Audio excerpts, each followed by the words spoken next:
பேரவைத் தலைவர் அவர்களே, கதிர் அருவாளால் அறுவடை செய்து ஏணி ஏறி தோரணம் கட்டி பானைக்கு புது வர்ணம் பூசி அருவாள் சுத்திலால் கரும்பை வெட்டி வெள்ளம் உடைத்து தீப்பெட்டியால் தீ மூட்டி கைகளால் அரிசியிட்டு திராவிடத்தின் வெற்றியை ஒட்டுமொத்தமாக எங்களுடைய உதயசூரியனுக்கு பொங்க வைத்திருக்கின்ற எங்களுடைய வாக்காளர் பெருமக்களுக்கு முதலினுடைய நன்றியை தெரிவித்து என்னுடைய உரையை தொடங்குகின்றேன்.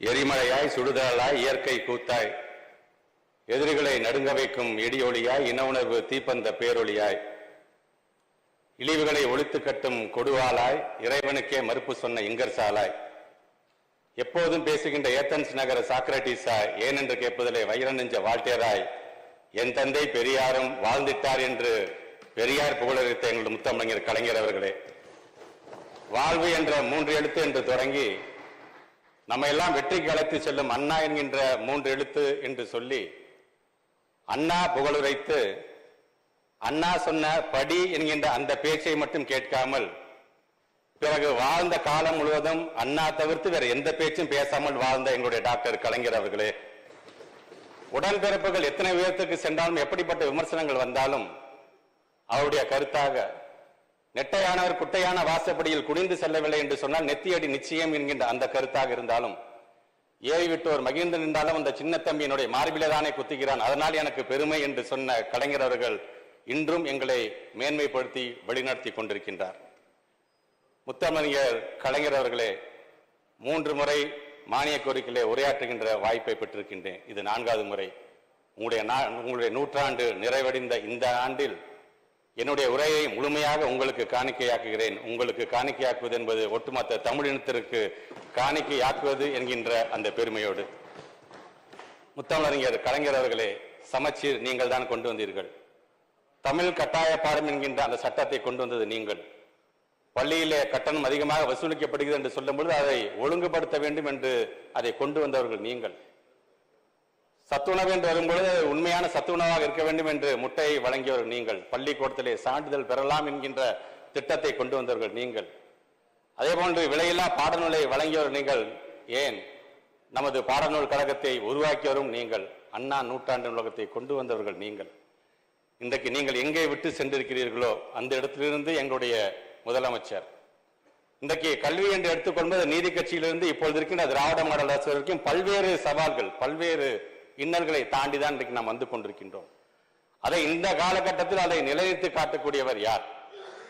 குறிப்பாக ஒரு வயதானவருடைய பேரன் இன்றைக்கு ஒரு அரசு அலுவலராக, சேத்திலே கால் வைத்து நாட்டு நட்டுக் கொண்டிருக்கின்ற பெண்மணியினுடைய மகள் இன்றைக்கு மருத்துவ மாணவியாக, கொஞ்சம் மழை பெய்தாலே ஒழுகின்ற வீட்டிலிருந்து படித்து வந்த இளைஞர் இன்றைக்கு அதே பகுதியிலே மிகப்பெரிய கட்டிட பொறியாளனாக, சாக்கடை அடைபட்டு இருந்தால் அந்த சாக்கடையில இறங்கி அதை சுத்தம் செய்கின்ற மகன் இன்றைக்கு நகராட்சியினுடைய ஆணையராக, எழுதக்கூட படிக்க தெரிவதற்கு மிகவும் சிரமப்படுகின்ற பெற்றோர்களுடைய மகன் ஒரு பல்கலைக்கழகத்தின் துணை வேந்தராக, எந்த சாதியை சார்ந்தவர்கள் கோயில் உள்ளுக்கு அனுமதி இல்லை என்று மறுத்தார்களோ அந்த சாதியில் வந்தவர் இந்து சமய அறநிலையத்துறையில் ஒரு அதிகாரியாக, இங்கே இருக்கின்ற ஜமீன்தாருடைய பண்ணையில் வேலை பார்க்கின்ற ஒரு பண்ணையாளனுடைய மகன் அதே பகுதியுடைய ஜில்லா கலெக்டராக, போக்குவரத்து வசதியே இல்லாத ஒரு இடத்திலிருந்து வந்து படித்த ஒரு இளைஞன் போக்குவரத்து துறையில் இன்றைக்கு ஒரு ஆய்வாளராக, எந்த சாதி குனிந்தே இருக்க வேண்டும் என்று சொன்னார்களோ அந்த சாதியிலிருந்து வந்து காக்கி சட்டை காக்கி பேண்ட்டை போட்டுக்கிட்டு எதிர்த்து நின்று நெஞ்சை நிமிர்ந்து நின்றிருக்கின்ற உயர் போலீஸ் அதிகாரியாக,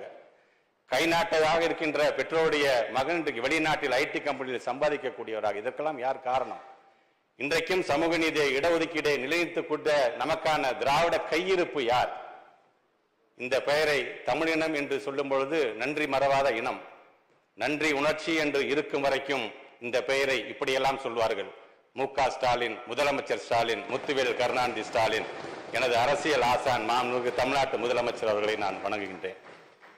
இந்த நன்றியோடு எங்களது மாண்புமிகு விளையாட்டுத்துறை அமைச்சர் அவர்கள், இன்றைக்கு துறையின் சார்பாக நான் பல்வேறு பள்ளிக்கூடங்களுக்கு நேரடியாக சென்று ஆய்வுகளை நான் மேற்கொள்கிறேன் என்று சொல்லும் பொழுது, அவர் துறை சார்ந்து அவர் எந்த மாவட்டத்திற்கு சென்றாலும் மறக்காமல் செல்வது பள்ளிக்கூடம். அங்கே அந்த பள்ளிக்கூடம் உட்கார்ந்து அவர்களோடு காலை உணவை விட்டு அங்கே இருக்கின்ற அசம்பிளி கூடும் பொழுது அவர்களிடம் தன்னம்பிக்கை ஊட்டுகிற அளவுக்கு அந்த உரையாடிட்டு வரக்கூடிய எங்களுடைய அமைச்சர், நாளை எங்களை வழிநடத்தக்கூடியவர், அவர் அடிக்கடி சொல்லக்கூடியது ஒன்னே ஒண்ணுதான், என்னதான் இருந்தாலும் உங்களுக்கு தான், உங்களுடைய பள்ளி கல்வித்துறைக்கு தான் அதிகப்படியான நிதி, எங்களுக்கு அந்த நிதியோட கம்மின்னு என்று அடிக்கடியே சொல்வார். அதிலிருந்து ஒன்றை மட்டும் நான் தெளிவாக சொல்வேன். முதலமைச்சர் அவர் நினைப்பு என்ன என்பதை சொல்கின்றேன். மகனே ஆனாலும் மாநில வளர்ச்சிக்கு பள்ளிக்கூடம் தான் அடித்தளம் அமைக்கப்படும் என்பதற்காகத்தான் 44,042 கோடியை எங்களுடைய துறைக்கு அவர் ஒதுக்கி தந்திருக்கின்றார். அதற்கும் என்னுடைய நன்றிகள். குறிப்பாக நமது பேரவைத் தலைவர்கள், ராதாபுரம் சட்டமன்றத்தினுடைய உறுப்பினர் நீங்கள், ஏறத்தாழ 300 பள்ளிகளுக்கு உங்களுடைய சொந்த நிதி பங்களிப்பு என்று 300 பள்ளிக்கூடங்கள் நீங்கள் ஸ்மார்ட் வகுப்புகளை வழங்கி ஒட்டுமொத்த சட்டமன்ற உறுப்பினர்களுக்கும் ஒரு எடுத்துக்காட்டு சட்டமன்ற உறுப்பினர் இருப்பதற்கு முதல் துறை சார்பாக நன்றிகள். அது மட்டுமல்ல, ஜோன் அளவில், மண்டல அளவில் நான் என்னுடைய ஆய்வுகளை நான் மேற்கொண்டிருக்கேன். பிறகு மாவட்ட அளவில் இன்றைக்கு ஏறத்தாழ 234 தொகுதியில் 138 தொகுதிகளுக்கு நேரடியாக சென்று ஆய்வு செய்தவன் என்ற முறையில் நான் சொல்கின்றேன். நம்முடைய ஆளுங்கட்சியை சார்ந்திருக்கின்ற சட்டமன்ற உறுப்பினர்கள், தோழமை கட்சியை சார்ந்திருக்கின்ற சட்டமன்ற உறுப்பினர்கள், ஏன் எதிர்கட்சியை சார்ந்திருக்கின்ற சட்டமன்ற உறுப்பினர்களும் அவருடைய பங்குக்கு பள்ளிக்கூடத்திற்கென்று பல்வேறு நிகழ்வுகளை செய்திருக்கிறார்கள். அதற்கு இந்த மன்றத்திலிருந்து என்னுடைய நன்றியை தெரிவிக்க நான் கடமைப்பட்டிருக்கின்றேன். குறிப்பாக அவையினுடைய முன்னவர் அண்ணன் அவர்களுக்கும், அதே போன்று எங்களுடைய மாவட்ட அமைச்சர், எங்களுடைய மணப்பாறை தொகுதிக்கு இன்றைக்கு குடிநீர் பிரச்சனையை தீர்த்து வைப்பதற்கு இன்னைக்கு நிதி ஒதுக்கி தந்திருக்கின்ற அவருக்கும், எனக்கு உறுதுணையாக இருக்கின்ற அனைத்து அமைச்சர் பெருமக்களுக்கும் இந்த நேரத்தில் நான் நன்றியை தெரிவித்துக் கொள்கின்றேன். உரையாற்றி இருக்கின்றவர்கள், குறிப்பாக ஒரு பள்ளி கல்வித்துறை மானியம் என்று வரும்பொழுது, இதுவரைக்கும் இந்த 3 ஆண்டுகள் ஆட்சி மாற்றம் ஏற்பட்டதிலிருந்து கிட்டத்தட்ட 2641 கோப்புகள் எனக்கு வந்திருக்கின்றது. 2641 கோப்புகளுக்கும் நான் கையெழுத்திட்டிருக்கின்றேன். அது மட்டுமல்ல, அறிவிப்புகள், தேர்தல் வாக்குறுதியிலிருந்து 110 நம்முடைய முதலமைச்சருடைய அறிவிப்பாக இருந்தாலும் சரி, அது செய்தி வெளியீடாக இருந்தாலும் சரி, அமைச்சர் முறை என்னுடைய அறிவிப்பாக இருந்தாலும் சரி, இப்படி ஒவ்வொன்றும் ஆளுநர்களில் வந்தது, நிதிநிலையில் வந்தது என்று ஏறத்தாழ 158 இதுவரைக்கும் 143 அறிவிப்புகளை நாங்கள் செயல்படுத்தி இருக்கின்றோம். வருங்காலத்தில் மீதம் இருக்கின்ற 15 உடனடியாக நாங்கள் செய்து காட்டுவோம். இங்கே வெட்டு தீர்மானமாக ஏறத்தாழ ஒரு 138 வெட்டு தீர்மானங்கள், அதை வகைப்படுத்தினால் 43. இன்றைக்கு உரையாற்றிருக்கின்ற நம்முடைய சட்டமன்ற உறுப்பினர்களாம் அந்த வெட்டு தீர்மானத்தை தொட்டியும் இங்கே உரையாற்றி இருக்கிறார்கள். உரையாற்றிருக்க அண்ணன் கம்பம் ராமகிருஷ்ணனாக இருந்தாலும், அண்ணன் தாயம் கவி, அண்ணன் கிரி அவர்களாக இருந்தாலும், அதே போன்று மாங்குடி அண்ணனாக இருந்தாலும், மணி அண்ணன், அதே போன்று ஷானவாஸ் அவர்களாக இருந்தாலும் சரி, இப்படி ஒவ்வொருவருமே இன்னைக்கு அதை தொட்டு இன்னைக்கு பேசியிருக்கிறார்கள். நிறைவாக பேசிய காரபாக்கம் கணபதி அண்ணன் கூட இன்றைக்கு எங்களுடைய பள்ளிக்கல்வித்துறை சார்ந்து பாராட்டுகளை தெரிவித்திருக்கிறார்கள். இப்படி பாராட்டு தெரிவித்திருக்கின்ற நம்முடைய சட்டமன்ற உறுப்பினர்களுக்கு நான் ஒன்றே ஒன்று சொல்வேன். இந்த அன்பில் மகேஷ் பொய்யாமொழி நிற்கின்ற இடத்தில் திராவிட முன்னேற்ற கழகத்தை சார்ந்திருக்கின்ற எந்த சட்டமன்ற உறுப்பினர் நின்றிருந்தாலும் ஏன் என்னை காட்டிலும் இன்னும் சிறப்பாக அதை செய்திருப்பார்கள். ஏனென்றால் அப்பொழுதும் இந்த துறையை வழிநடத்த போது மாண்புக்கு தமிழ்நாட்டு முதலமைச்சர் தான் என்கின்ற அந்த பெருமை. அதே போன்று இங்கே வேண்டுதலாகவும் அதே போன்ற கோரிக்கைகளாகவும் இங்கே எதிர்த்து அமர்ந்திருக்கின்றவர்களாம் இன்றைக்கு பல்வேறு கருத்துக்களை சொல்லியிருக்கிறார்கள். குறிப்பாக கம்பம் ராமகிருஷ்ணன் பேசும்பொழுது இந்த விளையாட்டுத்துறையும் பள்ளிக்கல்வித்துறை எப்படி இருக்க வேண்டும் என்பதை எடுத்து மிக அழகாக சொன்னார்கள். அவருக்கு நான் சொல்லிக்கொள்ள விரும்புவது, இப்ப SGFI கேம்ஸ் நடந்திருக்கு, தேசிய லெவலில் பள்ளிக்கூட லெவலில் முடிஞ்சதுக்கு அப்புறம் தேசிய லெவலில் போகும்பொழுது கூட இன்றைக்கு எங்களுடைய பள்ளி மாணவர்கள் ஏறத்தாழ 95 கோல்டு மெடல், 112 சில்வர், அதே போன்று 212 வெண்கல பதக்கங்களை நாங்கள் வென்று வந்திருக்கின்றோம். அவர்களுக்கான பாராட்டு விழாவை நம்முடைய மாண்பு தமிழ்நாட்டு முதலமைச்சரை நடத்தி காட்டியிருக்கார் என்பது எங்களுக்கான பெருமை. அதே போன்று அப்கிரேடேஷன் பத்தி நீங்க நிறைய பேர் கேட்கறீங்க, உண்மைதான். நிறைய பேருடைய கோரிக்கைகளும் அதுவாகத்தான் இருக்கின்றன. அதை ஒன்னே ஒன்று மட்டும் நான் சொல்ல விரும்புகிறேன். கடந்த கால ஆட்சியில் CAG ரிப்போர்ட் என்ன சொல்லுன்னா 525 பள்ளிகள் வந்து அப்கிரேட் பண்ணியிருக்காங்க கடந்த கால ஆட்சியில். அந்த 525 பள்ளிகள்ல 513 பள்ளிகள் அந்த விதிமுறையே இல்லாத பள்ளிகளை வந்து அப்கிரேட் பண்ணியிருக்காங்க. அப்கிரேட் பண்ணது மட்டுமல்ல, அந்த பள்ளிகளை கிட்டத்தட்ட 364 பள்ளிகளுக்கு இன்ஃப்ராஸ்ட்ரக்சரே பண்ணி கொடுக்காம போயிட்டாங்க. இப்ப அதை சேர்த்து செய்ய வேண்டிய ஒரு கட்டாயத்தை நாம் செய்து கொண்டிருக்கின்றோம். இருந்தாலும் நீங்கள் வைக்கின்ற அந்த கோரிக்கையில் வகைப்படுத்தி எதற்காம் தேவையோ அது கண்டிப்பாக அது அப்கிரேடேஷனாக இருந்தாலும் சரி, அது சில நேரத்தில் பைஃபர்கேஷனும் கேட்டிருக்காங்க. நம்முடைய மாண்பு உயர்கல்வித்துறை அமைச்சராக இருந்தாலும், அண்ணன் மஸ்தானாக இருந்தாலும், அண்ணன் மாரிக்கண்ணாக இருந்தாலும், இப்படி ஒவ்வொருவரும் நேற்று பேசி அரவிந்த் ரமேஷன் இவர்கள் எல்லாமே பைஃபர்கேஷன் கேட்டுட்டு இருக்கிறார்கள். அந்த பைஃபர்கேஷனுக்கு தேவையான அந்த விதிமுறைகள் வருகின்ற பட்சத்தில் கண்டிப்பாக அதையும் நாங்கள் செய்து தருவோம் என்பதை இந்த நேரத்தில் நான் தெரிவித்துக் கொள்ள கடமைப்பட்டிருக்கின்றேன். இப்படி துறை சார்ந்து நம்முடைய வெற்றி தீர்மானங்கள் என்று வரும்போது ஒவ்வொருத்தரும் சேலம் மாவட்டத்தை சார்ந்திருக்கின்றவர்கள், திருவள்ளூர் மாவட்டத்தை சார்ந்தவர்கள், நம்முடைய அன்பு சகோதரர் மாரிமுத்து அவர்களை சார்ந்திருக்கின்ற தொகுதி திருத்துறைப்பூண்டி, இதெல்லாம் பார்த்தீங்கன்னாவே நிறைய கேட்கறது வந்து பில்டிங் கேட்கறாங்க. குறிப்பாக DO ஆபீஸ் எங்களுக்கு தேவைப்படுகின்றது, பொதுவாக CO ஆபீஸ் தேவைப்படுது. இப்ப திருவண்ணாமலையை பத்தி ஒருத்தர் வெற்றி தீர்மானத்தை CO ஆபீஸ் கேட்டிருக்காங்க. ஏற்கனவே அது முடிவடைந்து நிறைவடைந்து இருக்கின்றது. மிக விரைவில் அதை நாங்கள் திறக்க இருக்கின்றோம். ஆக இந்த மாதிரியான கட்டிடங்கள் ஏற்கனவே எங்களுடைய பிரின்சிபல் செக்ரட்டரி மூலமா ஒரு சர்க்குலர் நாங்கள் கொடுத்திருக்கோம். எந்தெந்த பள்ளிக்கூடத்தில் டிஓ ஆபீஸ் பிஓ ஆபீஸ் எல்லாம் செயல்பட்டு கொண்டிருக்கின்ற உடனடியாக அங்கேருந்து காலி செய்துவிட்டு ரெண்டல் பேசிஸாக நாம் வெளியில போய் உங்கள் அலுவலகத்தை வைங்க, அது மாணவர்கள் அமர்ந்து படிக்கக்கூடிய இடம் என்கின்ற சர்க்குலரை நாங்கள் கொடுத்திருக்கின்றோம். மிக விரைவில் அதையும் நாங்கள், ஏன்னா இன்றைக்கு ஜிகேமணி என்ன சொன்ன மாதிரி நமக்கு நிறைய அரசு பள்ளியில் சேர மாணவர்கள் எண்ணிக்கை கம்மியாகுதுன்னு சொல்றது அது தவறானது. ஏறத்தாழ இந்த ஆண்டு மட்டும் பாத்தீங்கன்னா 3,37,564 மாணவர்கள் இன்றைக்கு நம்முடைய அரசு பள்ளியை சார்ந்து இன்னைக்கு சேர்ந்திருக்கிறார்கள். அது மார்ச் 1ஆம் தேதி தான் நாங்கள் மாணவர் சேர்க்கை நாங்கள் ஆரம்பித்து வைத்தோம்.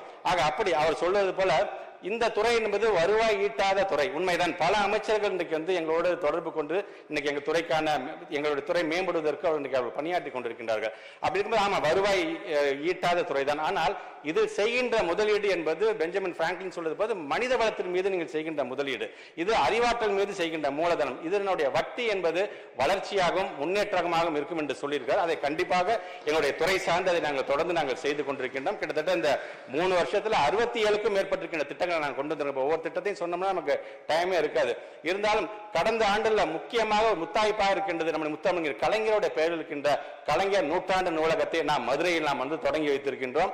அதுல இன்றைக்கு காலை வரைக்கும் இதுவரைக்கும் வந்துட்டு போனவங்க அதை பயன்படுத்தியவருடைய எண்ணிக்கை மட்டும் பாத்தீங்கன்னா 9,65,000 பேர். ஒரு நாளைக்கு ஏறக்குறைய 2,670 பேர் அதை பயன்படுத்துகிறார்கள். குறிப்பாக அங்கே பணியாற்றக்கூடிய ஒரு ஆட்டோ ஓட்டுநருடைய மகன் ஸ்ரீகாந்த் மகன், 2 கண்ணும் தெரியாத அந்த மாணவன் அங்கே போட்டித் தேர்வுக்காக அந்த நூலகத்தை பயன்படுத்தி கொண்டு இன்றைக்கு தனியாக ஒரு தனியார் பேங்க் ஒரு அசிஸ்டன்ட் ஜிஎம் அவருக்கு வேலை கிடைத்திருக்கு என்று சொல்லும் பொழுது அவர் அதை பெருமையாக சொல்லுகிறார். சொல்லும் பொழுது இந்த நூலகம் மட்டுமல்ல, இங்கே வேலை பார்ப்பவர் கூட எங்களை நன்றாக பார்த்துக் கொடுக்கிறார் என்று சொல்லும் பொழுது கண்ணிருளையே என்று அவர் கலங்க வேண்டாம், கண்ணாக கலைஞர் இன்றும் வாழ்ந்து கொண்டிருக்கிறார் என்பதை அந்த தமிழ் நினைத்தால் போதும். இப்படி ஒவ்வொருவரும் போட்டித் தேர்வுக்கு என்று வரும்போது இன்றைக்கு அது மட்டுமல்ல, நூலகம் சார்ந்து இன்னைக்கு பல்வேறு நூலக கார்மிக பேர்ல ஒரு நூலகத்தை கொண்டு வந்திருக்கோம். எஸ்ஆர் ரங்கநாதன் பேர்ல நாங்க நூலகத்தை கொண்டு வந்திருக்கிறோம். தேர்தல் வாக்குறுதி சொன்ன மாதிரி 446 ஊரக பகுதியை சார்ந்திருக்கின்ற நூலகம் தேர்ட் கிரேடாக நீ கொண்டு வந்து இன்னைக்கு அவர்களுக்கான பணி நியமனம் வழங்கப்பட்டிருக்கு. அதற்கு மிகவும் உறுதியாக இருந்த நம்முடைய மாண்பு நிதித்துறை அமைச்சர் அவர்களும் இந்த நேரத்தினுடைய நன்றியை நான் தெரிவித்துக் கொள்கிறேன். இப்படி ஒவ்வொன்றும் துறை சார்ந்து எங்களுடைய பள்ளி எலிமெண்டரி ஸ்கூல்ல நீங்க உள்ள நுழையும் போது பார்த்தா பிஏல பாலா பெயிண்டிங் என்று சொல்றோம், பில்டிங் அஸ் லேர்னிங் எய்டுங்கிறோம்.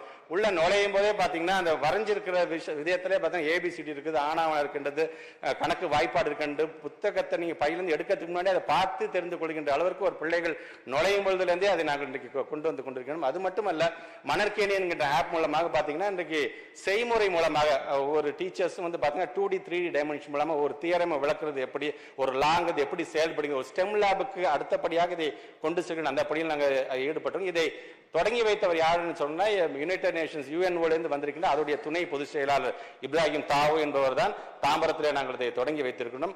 இப்படி அது மட்டுமல்ல, அந்த பள்ளிக்கூடத்தை சார்ந்திருக்கின்ற இன்னைக்கு மாங்குடியன் எல்லாம் பேசும்போது ஹைடெக் லேப் மேல்நிலை பள்ளிக்கு வேணுங்கிறாங்க. ஏற்கனவே பாத்தீங்கன்னா உயர்நிலை பள்ளி மேல்நிலை பள்ளியில ஹைடெக் லேப் கொண்டு வந்துடும். இப்பொழுது முழுமையாக எல்லா மிடில் ஸ்கூல்லையும் கொண்டு வர வேண்டும் என்று இன்றைக்கு நாங்கள் அதை நாங்கள் செய்து கொண்டிருக்கின்றோம். அது மட்டுமல்ல, ஸ்மார்ட் வகுப்பு எப்படி நீங்களாம் ஒவ்வொரு எம்எல்ஏஸும் அதுக்கு நீங்க கான்ட்ரிபியூட் பண்றீங்களோ அதே மாதிரி ஸ்மார்ட் வகுப்பை பொறுத்தவரைக்கும் 22,931 பள்ளிக்கூடத்திலையும் கொண்டு வருவதற்காக மாண்புமிகு தமிழ்நாட்டு முதலமைச்சர் எங்களை பணித்திருக்கிறார்கள். அதற்கு ஏற்றால ஒரு 520 கோடி ரூபாய் ஒதுக்கீடு செய்யப்பட்டு ஒரு 20,856 பள்ளிக்கூடங்களுக்கு என்பதை நாங்கள் செய்யவிருக்கின்றோம். கட்டிடங்கள் என்று வரும்போது நம்முடைய பேராசிரியர் மேம்பாட்டு திட்டம் என்கிற விதத்தில் 7,500 கோடி ரூபாய் ஒதுக்கீடு செய்யப்பட்டிருக்கின்றது. நான் ஏற்கனவே நேற்று பதிலூரில் சொன்ன மாதிரி தான் 3,500 வகுப்பறைகள் ஏற்கனவே திறந்துக்கப்பட்டிருக்கின்றது. இன்னும் அடுத்த கட்டமாக ஒரு 4,729 வகுப்பறைகளுக்கு இந்த ஆண்டு ஒதுக்கப்பட்டிருக்கின்ற நிதியிலிருந்து அதை கட்டப்படும். இந்த வகுப்பறை என்று வரும்பொழுது இது கழிவறைகளும் இதில் வந்து விடுகிறது, சுற்றுச்சுவரும் இதில் வந்து விடுகிறது, இது ஆய்வகங்களும் வந்து ஆக ஒரு பள்ளிக்கூடத்திற்கு என்ன தேவையோ அவை முழுமையும் வருகின்ற அளவுக்கு இதை நாங்கள் செய்து கொண்டிருக்கின்றோம். அது மட்டுமல்ல, இன்றைக்கு நம்முடைய மாண்பு தமிழ்நாட்டு முதலமைச்சர் மீது இருக்கின்ற நம்பிக்கை, இந்த அரசாங்கத்தின் மீது இருக்கின்ற நம்பிக்கை, சிஎஸ்ஆர் ஆக்டிவிட்டி கடந்த நவம்பர் மாதம் 2022ஆம் நாள் தொடங்கணும். அதை தொடங்கும் பொழுது கூட முதலாவது எப்படி தொடங்கினார் என்று சொன்னால் மாண்பு தமிழ்நாட்டு முதலமைச்சர் தன்னுடைய பணம், தன்னுடைய சொந்த நிதி 5 லட்சம் ரூபாய் ரூபாய் வழங்கிதான் அதை தொடங்கி வைத்திருக்கின்றார். இன்றைக்கு இந்த அரசாங்கம் மீது நம்முடைய மாண்பு தமிழ்நாட்டு முதலமைச்சர் மீது வைத்திருக்கின்ற நம்பிக்கையின் அடிப்படையில் தன்னார்வர்கள் வழங்கிய அந்த நிதி மட்டும் ஏறத்தாழ 321 கோடியே 55 லட்சம் ரூபாய் நம்மை தேடி வந்திருக்கிறது என்று சொல்லும் பொழுது இது நாங்கள் இந்த டிபார்ட்மெண்ட் எவ்வளவு சீரியஸா நாங்கள் கொண்டு போறோம் என்பதை உன்னிப்பாக அவர் கவனிக்கிறார்கள். அது மட்டும் விழுதுகள் நம்முடைய மாண்பு விளையாட்டுத்துறை அமைச்சர் அவர்கள் தொடங்கி வைத்தார்கள். விழுதுகள் என்கின்ற ஒரு அமைப்பு. அந்த விழுதுகள் இஸ் நத்திங் பட் நம்ம அலுமினை தான். ஒவ்வொரு பள்ளிக்கூடத்திலும் படித்திருக்கின்ற முன்னாள் மாணவர் வெளிநாட்டில் இருந்தாலும் சரி, வெளி மாநிலத்தில் இருந்தாலும் சரி, நல்ல வேலையில் இருந்தாலும் சரி, ஸோ அவர்களுடைய பங்கு என்பது இன்னைக்கு ஏறத்தாழ இந்த விழுதுகளை நாங்கள் ஆரம்பித்து இன்னைக்கு 7,03,908 பேர் அதை பதிவு செய்து இன்றைக்கு அவர்களுடைய சேவைகளையும் இன்னைக்கு செய்து கொண்டிருக்கின்ற பொழுது பள்ளிக்கல்வித்துறை மீது வைத்திருக்கின்ற இது நம்பிக்கை இது காட்டுகின்றது. இது மட்டுமல்ல, எல்லாரும் சொன்ன மாதிரி இந்த முறை நம்முடைய ஐயா பேராசிரியருடைய பெயரில் சிறந்த பள்ளிக்கூடத்திற்கான விருதுகளை நாங்கள் வழங்கி இருக்கின்றோம். 76 ஒவ்வொரு மாவட்டத்திற்கும் ஒரு 2 பள்ளிக்கூடங்கள் தேர்ந்தெடுத்து 76 பள்ளிக்கூடங்களுக்கு நாங்கள் வழங்கியிருக்கின்றோம். அது மட்டுமல்ல, அண்ணா தலைமைத்துவ விருது என்கின்ற வகையில் ஒரு 100 தலைமை ஆசிரியர்கள் எல்லா விதத்திலும் நம்ம தொடக்கப்பள்ளியாக இருந்தாலும் சரி, அது நடுநிலை பள்ளியாக இருந்தாலும் ஹைஸ்கூல், ஹையர் செகண்டரி ஸ்கூல், இந்த மாதிரி 100 பள்ளிக்கூடங்களை நாங்கள் தேர்வு செய்து அதற்கு ஒவ்வொரு தலைமை ஆசிரியர்களும் 10 லட்சம் ரூபாய் அதோடு சேர்த்து சான்றிதழ்கள் அதோடு சேர்த்து ஒரு அவார்டு நாங்கள் தனியாக தருவாங்க அந்த பள்ளியோட மேம்பாட்டிற்காக. இது மட்டுமல்ல, தமிழ்நாட்டுடைய முதலமைச்சர் அதிகப்படியாக எங்களிடம் இந்த மானிய கோரிக்கை முன்பு கேட்டது சிறுபான்மையை சார்ந்திருக்கிற கூட்டம் நடத்தணுமே. 9ஆம் தேதி ஒரு கூட்டமும் 17ஆம் தேதி ஒரு கூட்டமும் நம்ம நடத்தணுமே. நம்முடைய மாண்புமிகு சட்டமன்ற உறுப்பினர் இனிகோ அதே போன்று நம்முடைய ஜவஹர்லா இவங்கெல்லாம் சேர்ந்து நடத்தணுமே. அது என்ன ஆனது என்று அவர் கேட்டிருக்கார்கள். அதில் வைத்திருக்கின்ற குறிப்பாக நம்முடைய அரசு பள்ளிக்கு நேரடி நியமனம் வரும்பொழுது பொதுப்பிரிவுக்கு 53 வயசு, மற்ற பிரிவுக்கு 58 வயசு வந்துச்சு. அதை அவர் கேட்டார்கள், எங்களுக்கு அது வேண்டும் என்று கேட்டும்போது உடனடியாக தமிழ்நாட்டு முதலமைச்சர் அதை உடனடியாக ஆவணை செய்ய தர வேண்டும் என்று சொல்லியிருக்கிறார்கள். அதையும் நாங்கள் செய்திருக்கிறோம். ஹைடெக் லேபை பொறுத்தவரைக்கும் அரசு உதவி பெறுகின்ற பள்ளிகளுக்கெல்லாம் என்னென்ன மற்ற பள்ளிக்கு அரசு பள்ளிக்கு என்ன சேருமோ அது இந்த பள்ளிக்கும் தேவை என்கிற அளவுக்கு நம்முடைய ஷானவாஸ் சொல்லியிருக்காரு. கண்டிப்பாக அது உங்களுக்கு அறிவிப்புலையும் அது வர இருக்கின்றது. ஏன்னா அவங்க கேட்டது சிறுபான்மையை சார்ந்து அவங்க கேட்டது எங்களுக்கு ஹைடெக் கொடுங்க, எங்களுக்கு ஹைடெக் லேப் கொடுங்க, எங்களுக்கு ஸ்டெம் லேப் கொடுங்க, எங்களையும் கலை விழாவில் நீங்கள் இணைத்துக் கொள்ளுங்கள் என்றெல்லாம் கலை விழா கொண்டாட்டத்தில் இணைத்துக் கொள்ளுங்கள் என்று சொல்லும் பொழுது இன்றைக்கு அதையும் செய்கின்ற அளவுக்கு நம்முடைய தமிழ்நாட்டு முதலமைச்சர் அந்த ஆணை வழங்கியிருக்கின்றார். அது மட்டுமல்ல, அவர்கள் கேட்டது போல அரசு உதவி பெறுகின்ற பள்ளிகளில் காலை உணவு திட்டத்தை பற்றி அவங்க கேட்டாங்க. கண்டிப்பாக அதையும் நம்முடைய தமிழ்நாட்டு முதலமைச்சர் இன்றைக்கு அதை விரிவுபடுத்தியிருக்கிறார். ஊரக பகுதியை சார்ந்திருக்கின்ற அரசு உதவி பெறுகின்ற பள்ளிகளில் அதை உடனடியாக விரிவுபடுத்தும் அதற்கான ஏற்பாடுகளும் இன்றைக்கு நடைபெற்றுக் கொண்டிருக்கிறது. அதே மாதிரி அவங்க போஸ்ட்டை பற்றி கேட்டாங்க, போஸ்ட் அப்ரூவல் பற்றி கேட்டாங்க. ஒரு வருஷமா நாங்கள் பண்ணிட்டு இருக்கோம் என்னன்னு.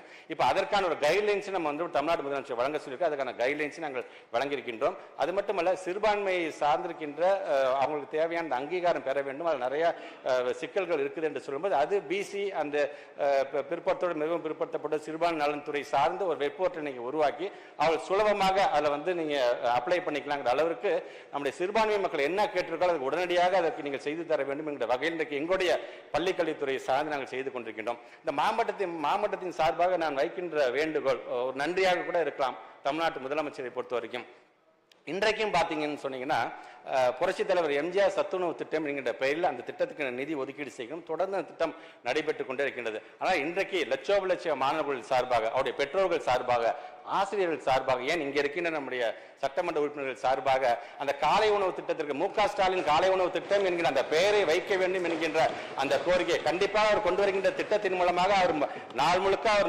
வாழ்நாள் மூலம் வாழதான் போகின்றார். ஆனால் வரலாற்றில் அவர் பெயர் சொல்லுகின்ற அளவிற்கு இந்த திட்டத்திற்கு அவர் பெயர் வைக்க வேண்டும் என்கின்ற அந்த கோரிக்கை வைக்க நான் கடமைப்பட்டிருக்கிறேன். இது ஒண்ணு எங்க பாக்கெட் பணத்திலே நாங்கள் கொடுப்போம். இது ஒண்ணு எங்க கட்சி பணம் கிடையாது. இது மக்களுடைய வரி பணம் தான். ஆனால் எத்தனை முதலமைச்சர்கள் வந்தாலும் இது போன்ற ஒரு திட்டத்தை சிந்தித்து அதை கருவாக்கி உருவாக்கக்கூடிய ஒரு தாய் ஸ்தானத்தில் இருக்கின்ற முதலமைச்சருடைய பெயரை தான் வைக்க வேண்டும் நாங்கள் கேட்கின்றோம். இது கண்டிப்பாக, ஏனென்றால் நம்முடைய மாண்புமிகு செல்வ பெருந்தகை அண்ணன் அவர்கள் பேசும்போது சொன்னார்கள், இந்த அரசாங்கம் என்பது ஒட்டுமொத்த இந்தியாவுக்கே வழிகாட்டி அரசாங்கம் இருக்குது என்று 2 நாட்களுக்கு முன்பு பேசும்பொழுது இப்படி வழிகாட்டியாக இருந்தாலும் நாம் தம்பட்டம் எடுத்துக் கொள்வது கிடையாது என்று சொல்லியிருக்காங்க. இதுவும் தம்பட்டம் கிடையாது. தாம் புள்ள படிச்சுட்டு பட்டம் வாங்கணும்னு நினைக்கக்கூடிய தாய் ஸ்தானத்தில் இருக்கின்ற ஒரு தாயோட பெயரை தான் வைக்கணுங்கிற அளவுக்காகத்தான் நான் மு.க. ஸ்டாலின் காலை உணவு திட்டம் என்று வைக்க வேண்டும் என்று என்னுடைய கோரிக்கையை வைத்திருக்கிறேன். இப்படி தொடர்ந்து என்னுடைய துறை சார்ந்து நான் ஒவ்வொரு திட்டமாக சொல்லிக்கொண்டே போயிருந்தேன்னா அடுத்தடுத்த பிரான்ச் லெவல் நான் கீழே போயிட்டே இருக்கிற அளவுக்கு வந்துடும் அது.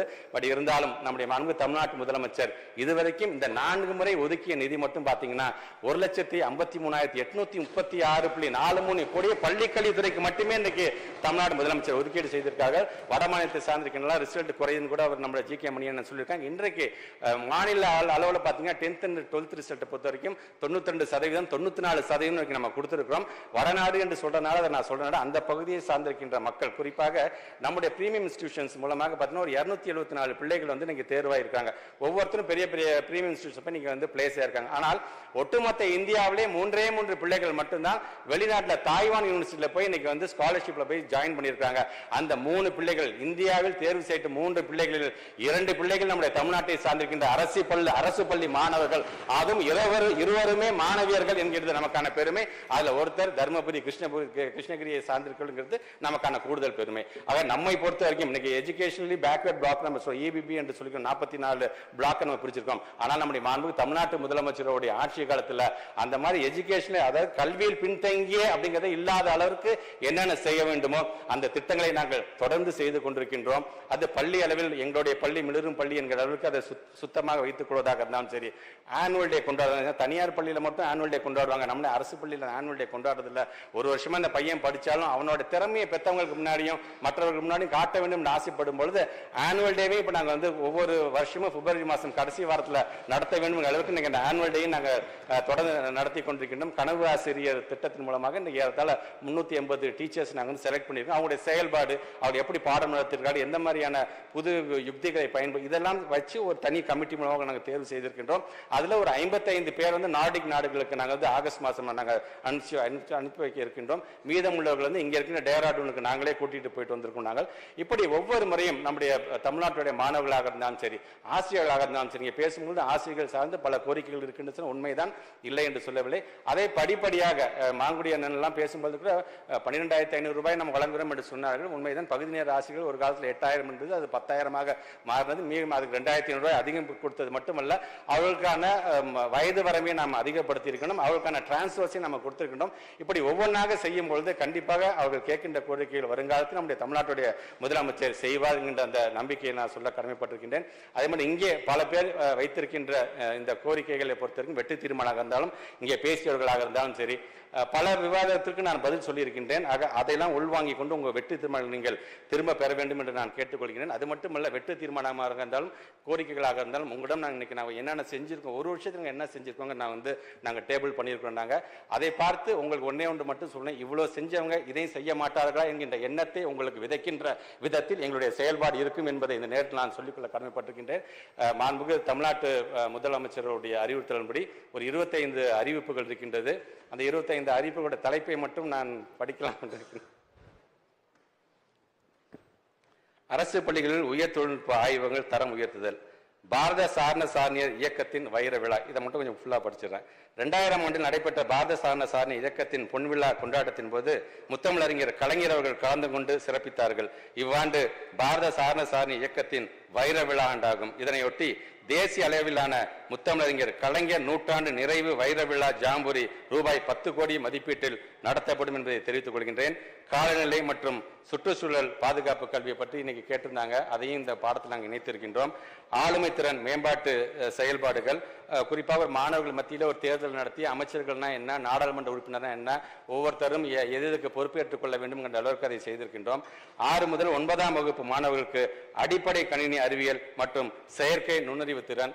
ஏற்கனவே நம்முடைய மாங்குடி அண்ணன் கேட்ட மாதிரி 1ஆம் வகுப்புலேருந்து கேட்டீங்க, 6ஆம் வகுப்புலேருந்து இது கலைஞருடைய கனவு திட்டம், அதை கொண்டு வந்திருக்கின்றோம். அரசு உதவி பெறும் பள்ளிகளில் உயர் தொழில்நுட்ப ஆய்வகங்கள், இது ஏற்கனவே நம்ம வந்து சிறுபான்மை சமுதாயம் கேட்டிருக்கு, நீங்களுமே கேட்டிருந்திருக்கீங்க ஷானவாஸ். அதுமாதிரி ரோபோட்டிக்ஸ் எந்திரனியல் ஆய்வகங்கள் ரோபோட்டிக்ஸ் கொண்டு வரோம். பல்வகை, இது வந்து நம்முடைய மாற்றுத்திறன் கொண்ட குழந்தைகளின் பல்வகை புலன்கள் மல்டி சென்சரி பார்க், இது ஒவ்வொரு மாவட்டத்திற்கும் 1 என்று 3.8 கோடி ரூபாய் மதிப்பீட்டில் அதை செய்ய இருக்கின்றோம்.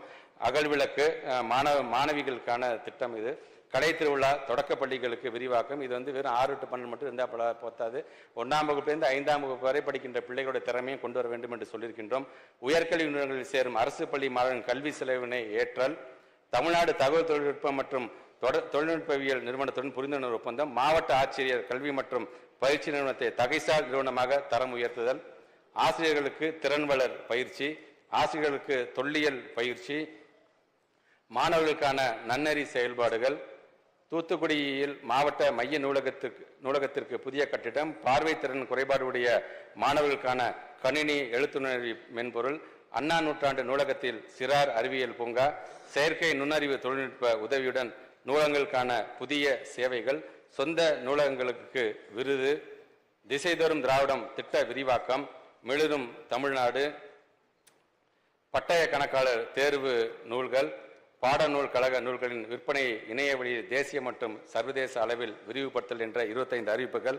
எங்களுடைய துறை சார்ந்திருக்கின்ற அதிகாரிகள், எங்களுடைய பிரின்சிபல் செக்ரட்டரி குமரகுருபரன் ஐஏஎஸ் அவர்கள், கஜலட்சுமி ஐஏஎஸ் அவர்கள், எங்களுடைய பாடநூல் கழகத்தினுடைய தலைவர் அண்ணன் லியோனி அவர்கள், அதேபோன்று Ilambagavath IAS, Aarthi IAS, Venkatapriya IAS உள்ளிட்ட அனைவருக்கும், குறிப்பாக நம்முடைய மாண்பு தமிழ்நாட்டு முதலமைச்சருடைய சீஃப் செக்ரட்டரி, அதேபோன்று S1 சார்ந்த அவங்க சார்ந்திருக்கின்ற அனைத்து அதிகாரிகளுக்கும், எங்களுடைய இயக்குனர், துணை இயக்குனர், இணை இயக்குனர் என்று பள்ளி அளவில் இருக்கின்ற டீச்சிங் ஸ்டாஃப், நான் டீச்சிங் ஸ்டாஃப்ஸ் வரைக்கும் அனைவருக்கும் என்னுடைய நன்றியை தெரிவித்து இந்த உரையை நிறைவு செய்கிறேன். நன்றி.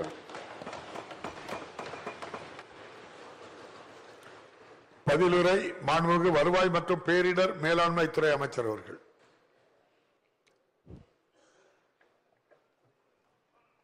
மாண்புமிகு பேரவைத் தலைவர் அவர்களே, திராவிட இயக்கத்தின் பிதாமகன் ஐயா பெரியார், அறிவுலக மேதை அறிஞர் அண்ணா ஆகியோர் வழி நின்று இன்று நூற்றாண்டு கண்டு பேராண்ட தலைவர் திராவிட பெருந்தலைவன் முத்தமிழறிஞர் கலைஞர் அவர்கள் துயிலும் திசை நோக்கி வணங்குகிறேன்.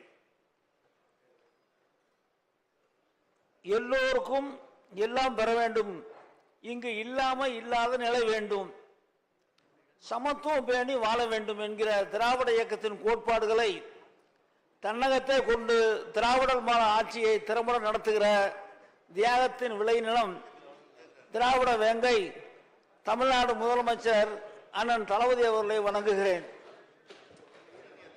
நாளைய சரித்திரம் எழுதும் அரசியல் நாயகன், எதிர்கால சமூகத்தின் நிகழ்கால நம்பிக்கை, இளைஞர் சமுதாயத்தின் இணையில்லா இளந்தலைவர், இளைஞர் நலம் காக்கும் இளைஞர் தம்பி உதயநிதி ஸ்டாலின் வழங்குகிறேன்.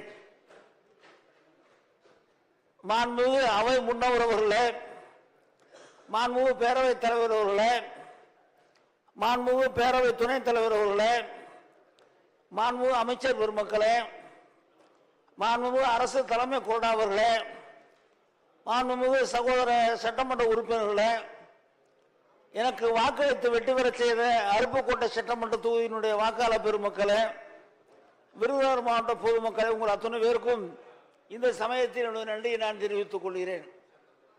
வருவாய்த்துறையின் பணி இது ஆங்கிலேயர் காலத்தில் உண்டாக்கப்பட்ட துறை. இந்த துறையில ஒரு காலத்தில் வருவாய்த்துறையாக இருந்த துறை, நிலவரி வசூல் செய்கிற அந்த பணியை செய்த அந்த துறை இன்றைக்கு மாறி இருக்கிறது. இது பொது நிர்வாகத்துறையாக, மக்களின் நலங்காக்கும் துறையாக இந்த துறை செயல்பட்டு வருகிறது.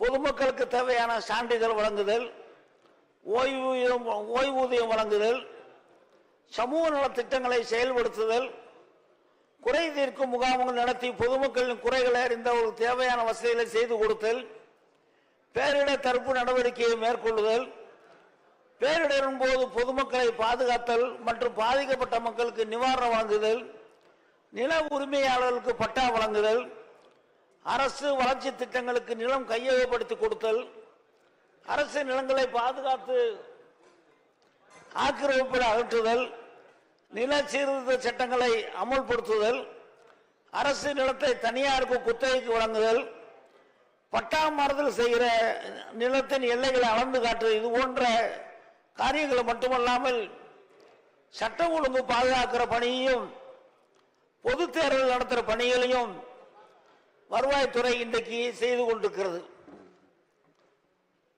சான்றிதழ் வழங்குவதில் தலைவர் கலைஞர் அவர்கள் தான் முதல்ல முறைப்படுத்தி வந்தார்கள். 10ஆம் வகுப்பு 12ஆம் வகுப்பு மாணவர்களுக்கு இருப்பிட சான்றிதழ், வருமான சான்றிதழ், சாதி சான்றிதழ் ஆகியவற்றை பள்ளியிலே வழங்க வழி செய்தவர் தலைவர் கலைஞர் அவர்கள்.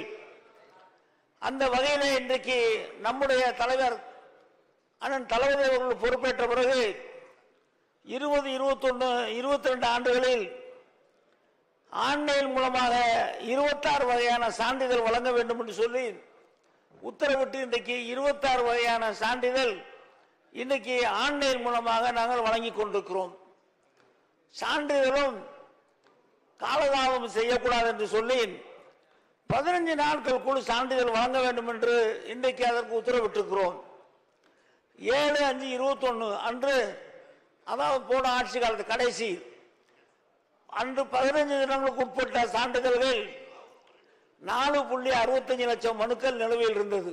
ஏடிஎம்கே காலத்தில் நிலுவை 4.65 லட்சம் மனுக்கள் நிலுவையில் இருந்தது. இந்த நிலுவைகளை பொறுத்தட பல்வேறு நடவடிக்கைகளை எடுத்தோம். தாலுகா வாரியாக மனுக்களை நிலுவை கண்காணிக்கப்பட்டது. 15 தினங்களுக்கு ஒரு முறை எந்த தாலுகாவில் அதிகம் நிலுவை இருக்கிறதோ அதையெல்லாம் சரிபார்த்தோம்.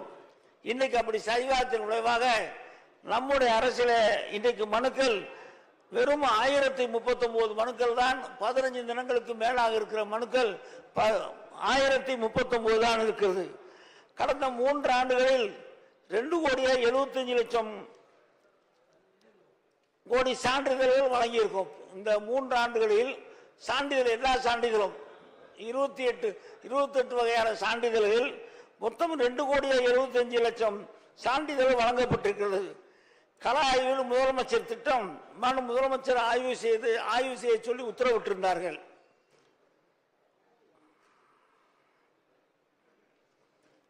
அதிமுக ஆட்சி காலத்தில் ஓஏபி வழங்கியது 34,05,000 பேருக்கு தான் ஓஏபி வழங்கியிருந்தார்கள். நம்முடைய ஆட்சி காலத்தில் இப்பொழுது 34,90,000 பேருக்கு இன்னைக்கு ஓஏபி வழங்கி கொண்டிருக்கிறோம். அது போக அதிகப்படியாக இன்னும் 80,000 பேருக்கு விரைவிலே வழங்கப்படுகிறோம். இதற்கு இவ்வளவு தாமதமான காரணம் மகளிர் உரிமை திட்டத்தில் எல்லா பணியாளரும் இருந்த காரணத்தால் இதை கொஞ்சம் நிறுத்தி வைத்து அது முடிந்தவரை இதை பார்க்கலாம் என்று சொன்ன விளைவாக நிப்பாட்டி வைத்திருக்கிறோம். இன்னொரு 80,000 பேருக்கு வழங்கவிருக்கிறோம். நம்முடைய ஆட்சியிலே தான் கலைஞர் அவர்கள் முதல்ல 500 ரூபாயாக ஓஏபி உயர்த்தி வழங்கினார். முதல்ல 35 ரூபா தான் இருந்தது. முதல்ல இருந்தது 35 ரூபா. அது 500 ரூபாய் ஆக்குனது கலைஞர். அது 1000 ரூபா ஆக்குனது போன ஆட்சியில் ஜெயலலிதா அம்மா ஆக்கினாங்க. இன்றைக்கு 1200 ஆக்கியது நம்முடைய முதல்வர் தளபதி அவர்கள். ஓஏபி இன்றைக்கு 1000 1200. மாற்றுத்திறனாளிகளுக்கு 1000 1500 ஆக்கியதும் நம்முடைய முதலமைச்சர் அண்ணன் தளபதி அவர்கள். நிதி ஒதுக்கீடு பார்ப்போம் சொன்னால் அதிமுக ஆட்சி காலத்தில் மொத்தம் 4,87 லட்சம் ரூபாய் தான் இந்த ஓஏபிக்காக நிதி ஒதுக்கி இருந்தார்கள். அதிமுக காலத்தில் ஒதுக்கிய நிதி 4,87 லட்சம் அதான் ஒதுக்கி இருந்தார்கள். ஆனால் நம்முடைய ஆட்சி காலத்தில் 5,337 கோடி ரூபாய் ஒதுக்கி இருக்கிறோம். மொத்தம் அதிமுக ஆட்சியை விட 1,250 கோடி ரூபாய் அதிகப்படியாக நம்முடைய முதலமைச்சர் அவர்கள் ஒதுக்கி இருக்கிறார்கள். மக்கள் தொடர்பு முகாம் மாவட்ட ஆட்சித்தலைவர் தலைமையில் 2வது புதன்கிழமை ஒவ்வொரு பகுதிக்கும் போய் மாவட்ட ஆட்சித்தலைவர் ஆய்வு செய்ய வேண்டும் என்று சொல்லியிருக்கிறார்கள். அந்த வேலை நடந்து கொண்டிருக்கிறது. போன ஆட்சியில் அம்மா திட்டம்னு ஒன்று கொண்டாங்க. அது கொண்டு 1 வருஷம் ஒழுங்காக நடந்தது. அடுத்த வருஷத்துல சரியா வரல. என்ன காரணம்னா தாசில்தார் மட்டும் தான் போனாரு. இப்ப நம்ம அனுப்புறது போறாங்க, கலெக்டர் போறாங்க. இப்ப கூட பாத்தீங்கன்னா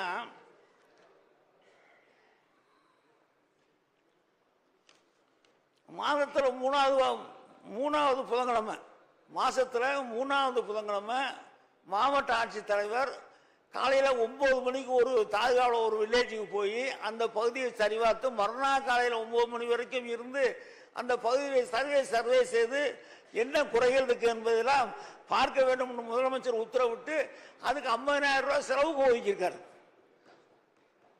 ஒரு நாளைக்கு கலெக்டர் அங்கேயே தங்கியிருக்காரு. இப்போ நான் எங்க கலெக்டர் எங்கேயே தங்கியிருக்காரு பார்க்கும்போது அங்கே கிராமத்தில் இவங்க இங்கே நைட்டில் வீட்டுக்கு வந்துடுறாருன்னு பார்த்தோம். இல்லை, அங்கே கிராமத்தில் அங்கேயே தங்கியிருந்து காலைல 9 மணி வரைக்கும் இருந்து தான் வந்தாங்க. இது நம்முடைய முதலமைச்சர் அண்ணன் தளபதி கொண்டு வந்த திட்டம்.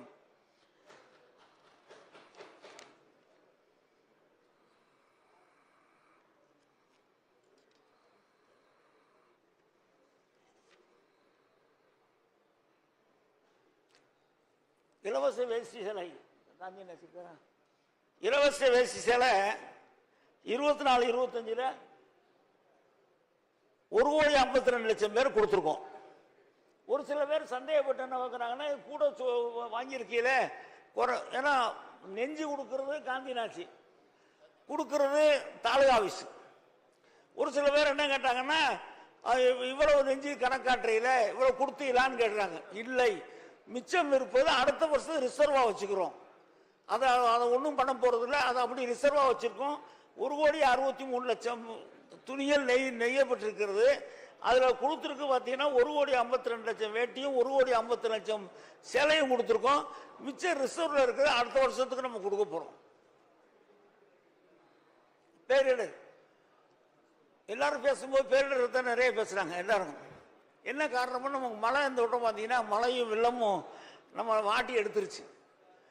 நம்ம ஆட்சி நம்மளோட தலைவர் ஆட்சி பொறுப்பேற்ற பிறகு 2021 புயல் டத்துவே புயல், யாஸ் புயல் 2021 2 புயல் வந்துச்சு. 2022 மாண்டஸ் புயல், மயிலாடுதுறை மாவட்டத்தில் கனமழை, காவேரி ஆற்றில் வெள்ளப்பெருக்கு. இது 2022. 23 ஜனவரி மாதம் பருவம் தவறிய மழை. இந்த இதுல 23 போன வருஷம் 23 ஜனவரி மாதம் பருவம் தவறிய மழை. அமைச்சர் பதிலுரையை கொஞ்சம் கவனிச்சா எல்லாருக்கும் அது நல்ல ஐடின்னு நினைக்கிறேன். மிக்ஜாம் புயல் அதே மாதிரி புயல் பார்த்தீங்கன்னா மிக்ஜாம் புயல் வந்தது நமக்கு.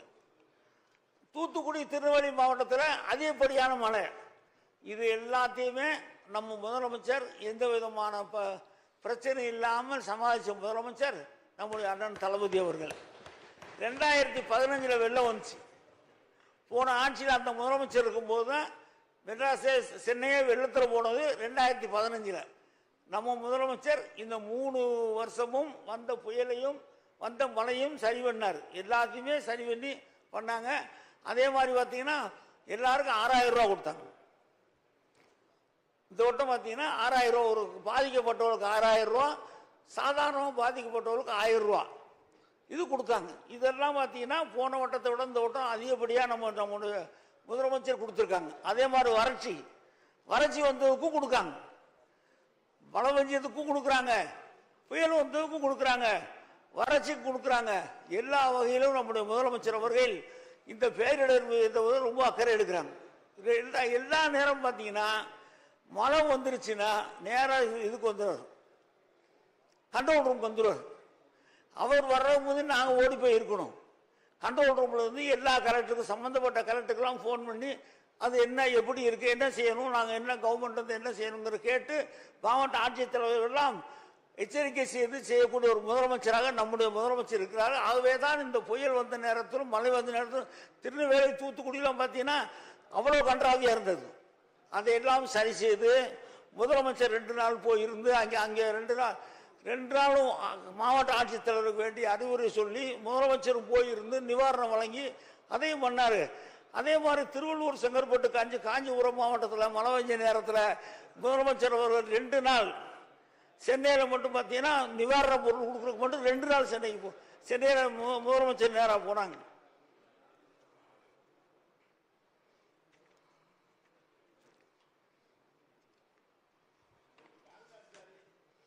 அது கடைசியில் சொல்றோம்.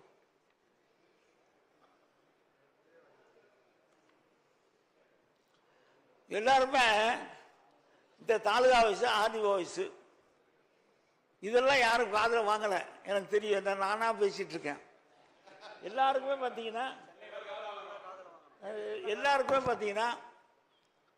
எல்லா எம்எல்ஏவும் அநேகமாக நெருக்கி ஆளுக்கு ஒரு தாலுகா ஆஃபீஸு, ஆளுக்கு ஒரு RTO office, VO office building, taluka office building, இது எல்லாரும் கேட்டிருக்காங்க. இல்லை கோட்டை அலுவலகம் உங்களுக்கு ஸ்பீக்கர் அங்கேருந்து கேட்குறாங்க. இது எல்லாமே வந்து நாங்கள் செய்ய போகிறோம். எப்படி செய்ய போகிறோம்னா, முந்தி இவ்வளோ ஜனத்தொகை கிடையாது, ஒரு தாலுகாவுக்கு இவ்வளோ ஜனத்தொகை கிடையாது. அந்த ஒரே பரப்பளவு இருக்கு. அங்கே விஓ ஆஃபீஸ் பார்த்தீங்கன்னா இவ்வளோ விஓ முந்தி பழைய விஓ தான் இருக்காங்க. 3 கிராமம் 4 கிராமம் சேர்ந்து ஒரு விஓ இருக்காங்க. இதையெல்லாம் மாற்றணும்னு சொல்லி இப்போ எல்லாம் ரெடி பண்ணி நாங்கள் அந்த வேலை பார்த்துட்டு இருக்கோம். முதலமைச்சர் கவனத்துக்கும் சொல்லிட்டோம். இது எப்படியாவது நம்ம சரி பண்ணலைன்னா நமக்கு இந்த பட்டா வழங்க லேட்டுன்னு சொல்லும் போது இந்த பிரச்சனை வந்துச்சு. இருக்கிற அதிகாரிகளுக்கு வேலைப்பழுவை குறைச்சாத்தானே வேகமாக கொடுப்பாங்க. வேலைப்பழுவை கூட வச்சுருந்தா எப்படி கொடுப்பாங்க? அதனால் இதெல்லாம் சொல்லியிருக்கோம். அதனால் உங்களுக்கு எல்லாத்துக்கும் வரும். ஆனால் ஒரு ஸ்கேல் பண்ணுறோம். ஒரு ஜனத்தொகை இவ்வளவு இருக்கணும், இவ்வளோ பரப்பளவு இருக்கணும். சென்னையில் பார்த்தீங்கன்னா ஒரு தொகுதியும் பார்த்தீங்கன்னா ஒரு தாலுகா ஆஃபீஸர் சென்னையில். அதெல்லாம் எப்படி சரி கட்ட முடியும்? இதெல்லாமே பார்த்து நாங்கள் முடிவு பண்ணியிருக்கோம். உங்களுக்கு நல்ல செய்தி வேகமாக கிடைக்கும். அதுக்கு வேண்டிய ஏற்பாடு பக்கத்தில் ஃபைனான்ஸ் மினிஸ்டர் சுரண்டி ஒரு பக்கம் சதையே போயிடுச்சு. ஒரு பக்கம் சுரண்டி ஒரு பக்கம் சுரண்டிகிட்டே தான் இருக்கு. நேற்று கூட பார்த்தீங்கன்னா இதை அறிவிக்க ரொம்ப சொல்கிறேன். அதனால் இதெல்லாம் நாங்கள் பண்ணிகிட்டு இருக்கோம். உங்களுக்கெல்லாம் நல்ல செய்தி கட்டாயம் வரும். தாலுகா ஆஃபீஸு இதெல்லாம் இப்போ இன்னைக்கு சொல்லலை. அந்த நாங்கள் ஃபைனான்ஸில் பேசிகிட்டு இருக்கோம். அது அவங்க ஒரு வரையறவு பண்ண சொல்கிறாங்க. இந்த வரையறவுக்குள்ள நீங்கள் பண்ணுங்க அப்படின்னு சொல்கிறாங்க. ஏன்னா நம்ம கொடுக்குறது பார்த்தீங்கன்னா தண்ணி விடுவோம்.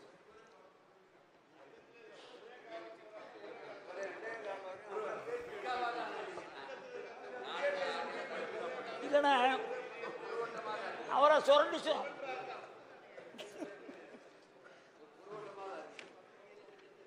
ஒரு குறுக்கூட்டமாக தான் இருக்குவா.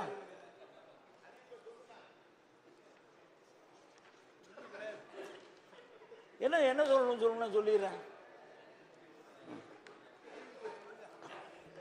இதுல மிக்ஜாம் புயல் வந்துச்சு.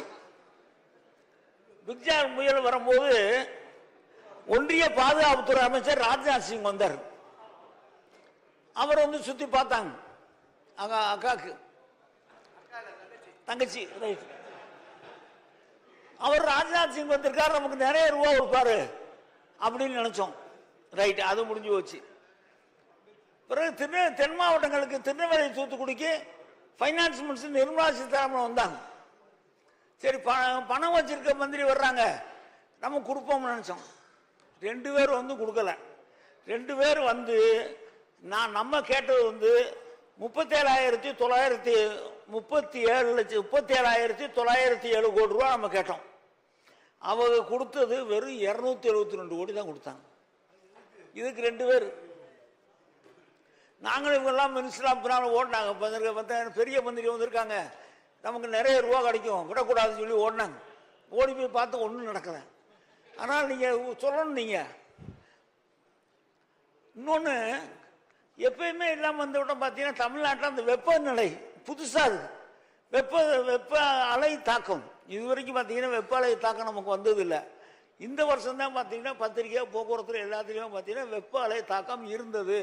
அதையும் இப்போ நம்ம என்ன பண்ணுறோம்னா பேரிடர் கொண்டு போயிடுறோம். இனிமேல் மழை பெஞ்சா எப்படி அதுக்கு நம்ம முக்கியத்துவம் கொடுக்குறோமோ அதே மாதிரி பேரிடருக்கும் இந்த வெப்ப அலையும் பேரிடராக வச்சிடும். வெப்ப அலை வரும்போது அதுக்கு வேண்டிய நம்ம நடவடிக்கைகளை நிச்சயமா நம்ம எடுக்கிறோம்.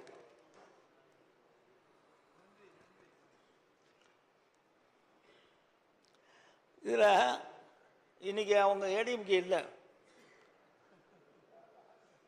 புயல் வந்த நேரத்தில் அவங்க பீரியட்ல புயல் வந்தபோது 2015 வந்திருக்கும் போது மெட்ராஸ் ஏர்போர்ட்ல 6 மணி நேரம் விமானம் இறங்க முடியாம தண்ணி நின்றுச்சு. 6 மணி நேரம் நின்றுச்சு. நம்ம பீரியட்ல பிக்ஜாம் புயல்ல 24 மணி நேரத்தை தண்ணி எடுத்துட்டு பிளைட் இறக்க விட்டோம். இதை விட இந்த ஆட்சிக்கு என்ன சாட்சி வேணும்? பேரிடர்ல இதை விட என்ன சாட்சி வேணும்? 6 நாள் தண்ணி நின்று பிளைட் இறங்க முடியாம இருந்துச்சு. நமக்கு பார்த்தீங்கன்னா ஒரே நாள் தான், ஒரே நாள்ல முடிச்சிட்டோம். இதெல்லாம் நடந்திருக்குன்னா இதுக்கெல்லாம் காரணம் நம்முடைய முதலமைச்சர் அவர்கள். அவருடைய ஆட்சியில் எல்லா காரியமும் நல்லா இருக்கும். இந்த வீட்டு மன பட்டாலாம் பார்த்தீங்கன்னா இப்போ அது கொஞ்சம் துரிதப்படுத்துகிறோம். முதலமைச்சர் வீட்டு மன பட்டா கொடுக்குறது ரொம்ப அக்கறையாக இருக்காங்க. கட்டாயம் கொடுக்கணும், வேகமாக கொடுக்கணுங்க இருக்காங்க. அதுக்கெல்லாம் வேகமாக ஒரு முடிவு எடுத்து நல்ல முடிவாக சென்னையில் பார்த்தீங்கன்னா பூரா பேருமே இந்த பட்டா சென்னை எம்எல்ஏக்களை பார்த்தாலே எனக்கு பயம். பூரா பேருமே பட்டா முதல்ல கேட்கணும்னு பட்டா தான் கேட்பாங்க. அதுக்கெல்லாம் இவர் ஏற்பாடு பண்ணியிருக்கோம். அதுக்கு வந்து நம்ம தம்பி உதயநிதி தலைமையில் தான் கூட்டம் போட்டிருக்கோம். எம்எல்ஏக்கள் வந்தாங்க, வந்து கூட்டம் போட்டு அதுக்கு ஒரு முடிவு பண்ணி இந்த 3 விதமாக இருக்காது, நிலங்கள் 3 விதமாக இருக்குது. அந்த 3 விதங்களை எப்படி நம்ம சரி பண்ணுறதுங்கிறத பார்த்து அதையும் நம்ம ரெடி பண்ணிடுறோம். இந்த வேலையெல்லாம் பார்ப்பதற்கு வேண்டிய அந்த வேலையை பார்க்குறோம். நீங்கள் எல்லாரும் உதவியாக இருக்க நேரத்தில் நிச்சயமாக யார் உதவியாக இருக்கீங்களா? சரி.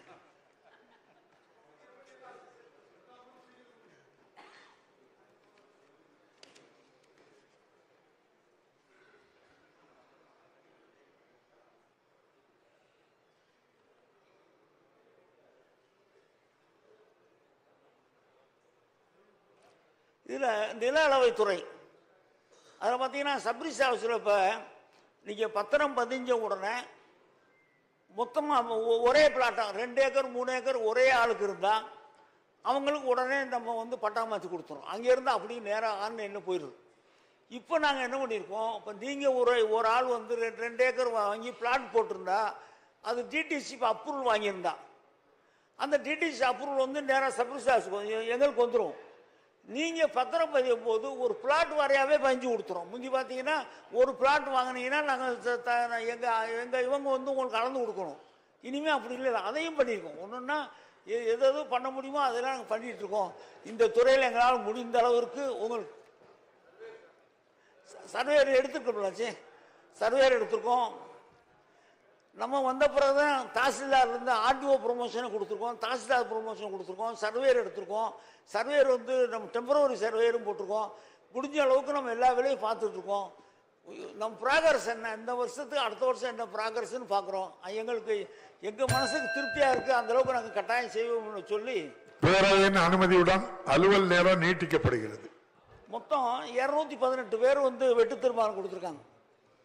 218 வெட்டு தீர்மானத்தை நான் படித்தேன். ஒரு ஆளாக என்னென்ன எழுதியிருக்காங்க எல்லாம் மேக்சிமம் பார்த்தீங்கன்னா தாலுகா ஆஃபீஸ் தான் இருக்குது, தாலுகா ஆஃபீஸ் தான் இருக்குது. அதே மாதிரி நேரத்தில் பட்டா தான் இருக்குது. அதெல்லாம் அதுக்கெல்லாமே அதிகாரிகள் வச்சுருக்காங்க, பார்த்து வேண்டிய நடவடிக்கை நிச்சயமாக எடுப்பா என்று சொல்லிக்கொண்டு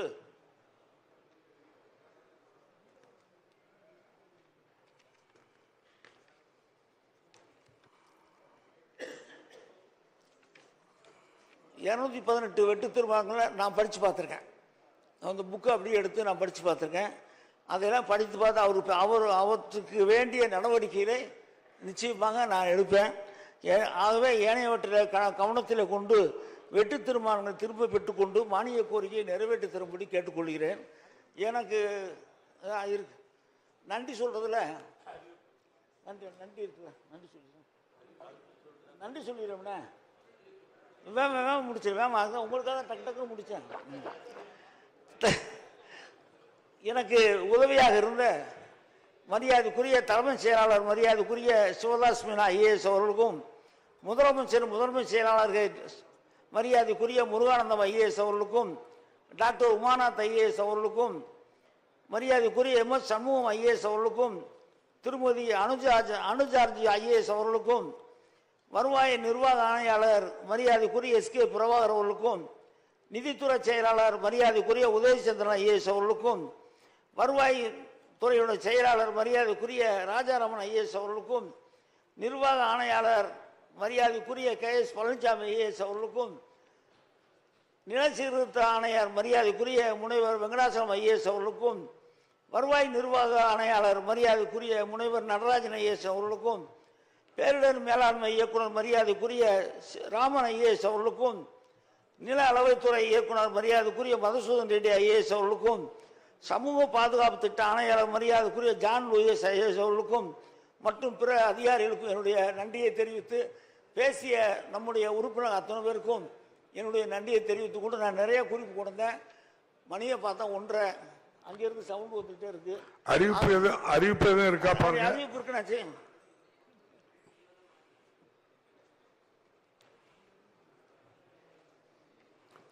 வாசிங்க, இல்லைன்னா பதிவு பண்ண சொல்லுங்க. தலைப்பு படிச்சுக்கிறேன். வருவாய் மற்றும் பேரிடர் மேலாண்மை துறையின் பணியாற்றும் அலுவலர்களுக்கு 12.24 கோடி மதிப்பீட்டில் 136 புதிய வாகனங்கள் கொள்முதல் செய்து வழங்கப்படும்.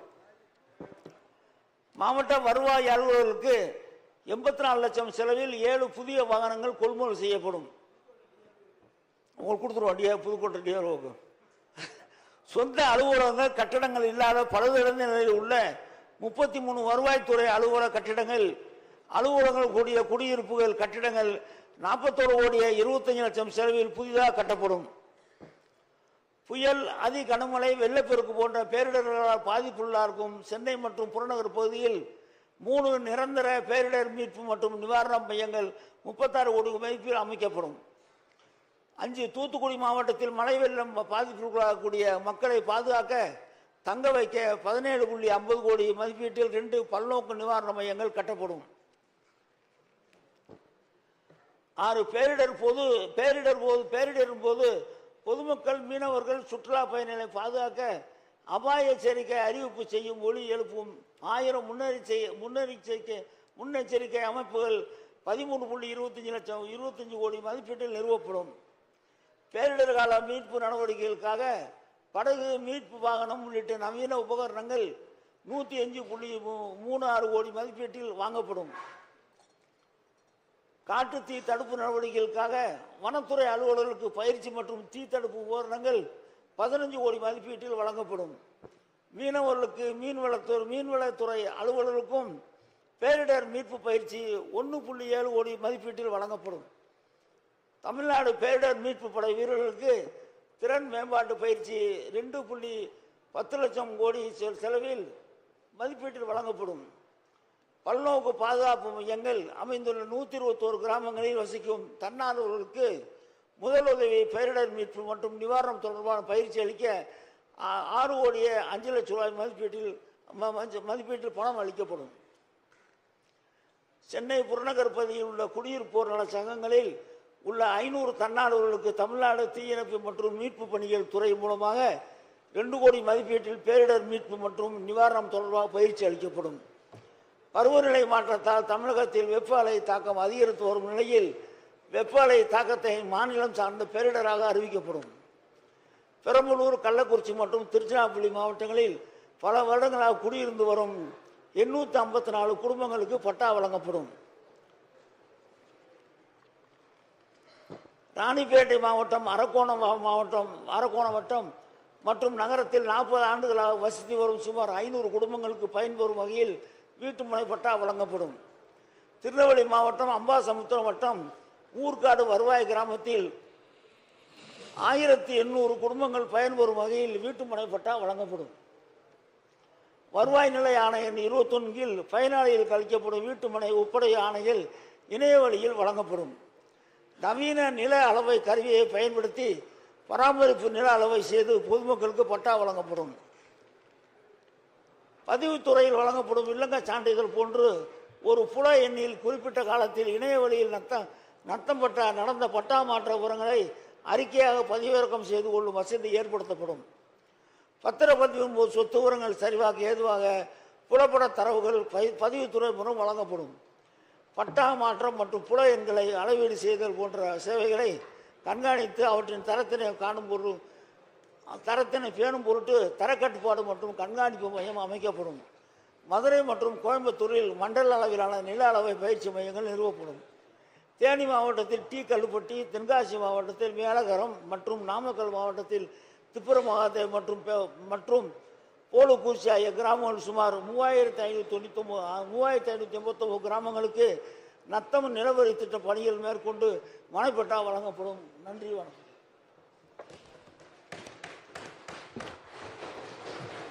பதிலுரை மாண்புமிகு உயர்கல்வித்துறை அமைச்சர் அவர்கள். மாண்புமிகு பேரவைத் தலைவர் அவர்களே, இங்கே படமாக இருக்கிற தந்தை பெரியார், பேரறிஞர் அண்ணா, தலைவர் கலைஞர் அவர்களை வணங்குகிறேன். அவரோடு இங்கு மேலும் படங்களாக இருக்கிற அனைத்து கட்சி தலைவர்களுக்கும் என்னுடைய வணக்கத்தை தெரிவித்துக் கொள்கின்றேன்.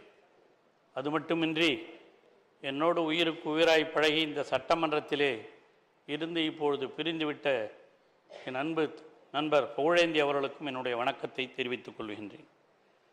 இந்த உயர்கல்வி என்று சொன்னால் அது முத்தமிழறிஞர் கலைஞர் காலத்திலே வளர்ந்தது தான். ஆரம்ப கல்விக்கு பெருந்தலைவர் காமராஜர் என்பார்கள், உயர்கல்விக்கு நம்முடைய தலைவர் கலைஞர் என்பார்கள். கலைஞருடைய காலத்திலே தான் தமிழகத்தில் பல்வேறு கல்லூரிகள் உருவாக்கப்பட்டன. மாவட்டத்திற்கு ஒரு மருத்துவக் கல்லூரி என்று அறிவித்தவர் தலைவர் கலைஞர் தான். அவர் காலத்தில்தான் தமிழகத்திலே உயர்கல்வி வளர்ந்தது என்றால் அது மிகையாகாது. உயர்கல்வி வளர்ந்தது மட்டுமல்ல, அந்த உயர்கல்வியிலே நாங்களெல்லாம் படிக்கிற பொழுது ஆங்கில வழியில் மட்டும்தான் படிக்க முடியும் என்று இருந்த காலம் ஒன்று உண்டு.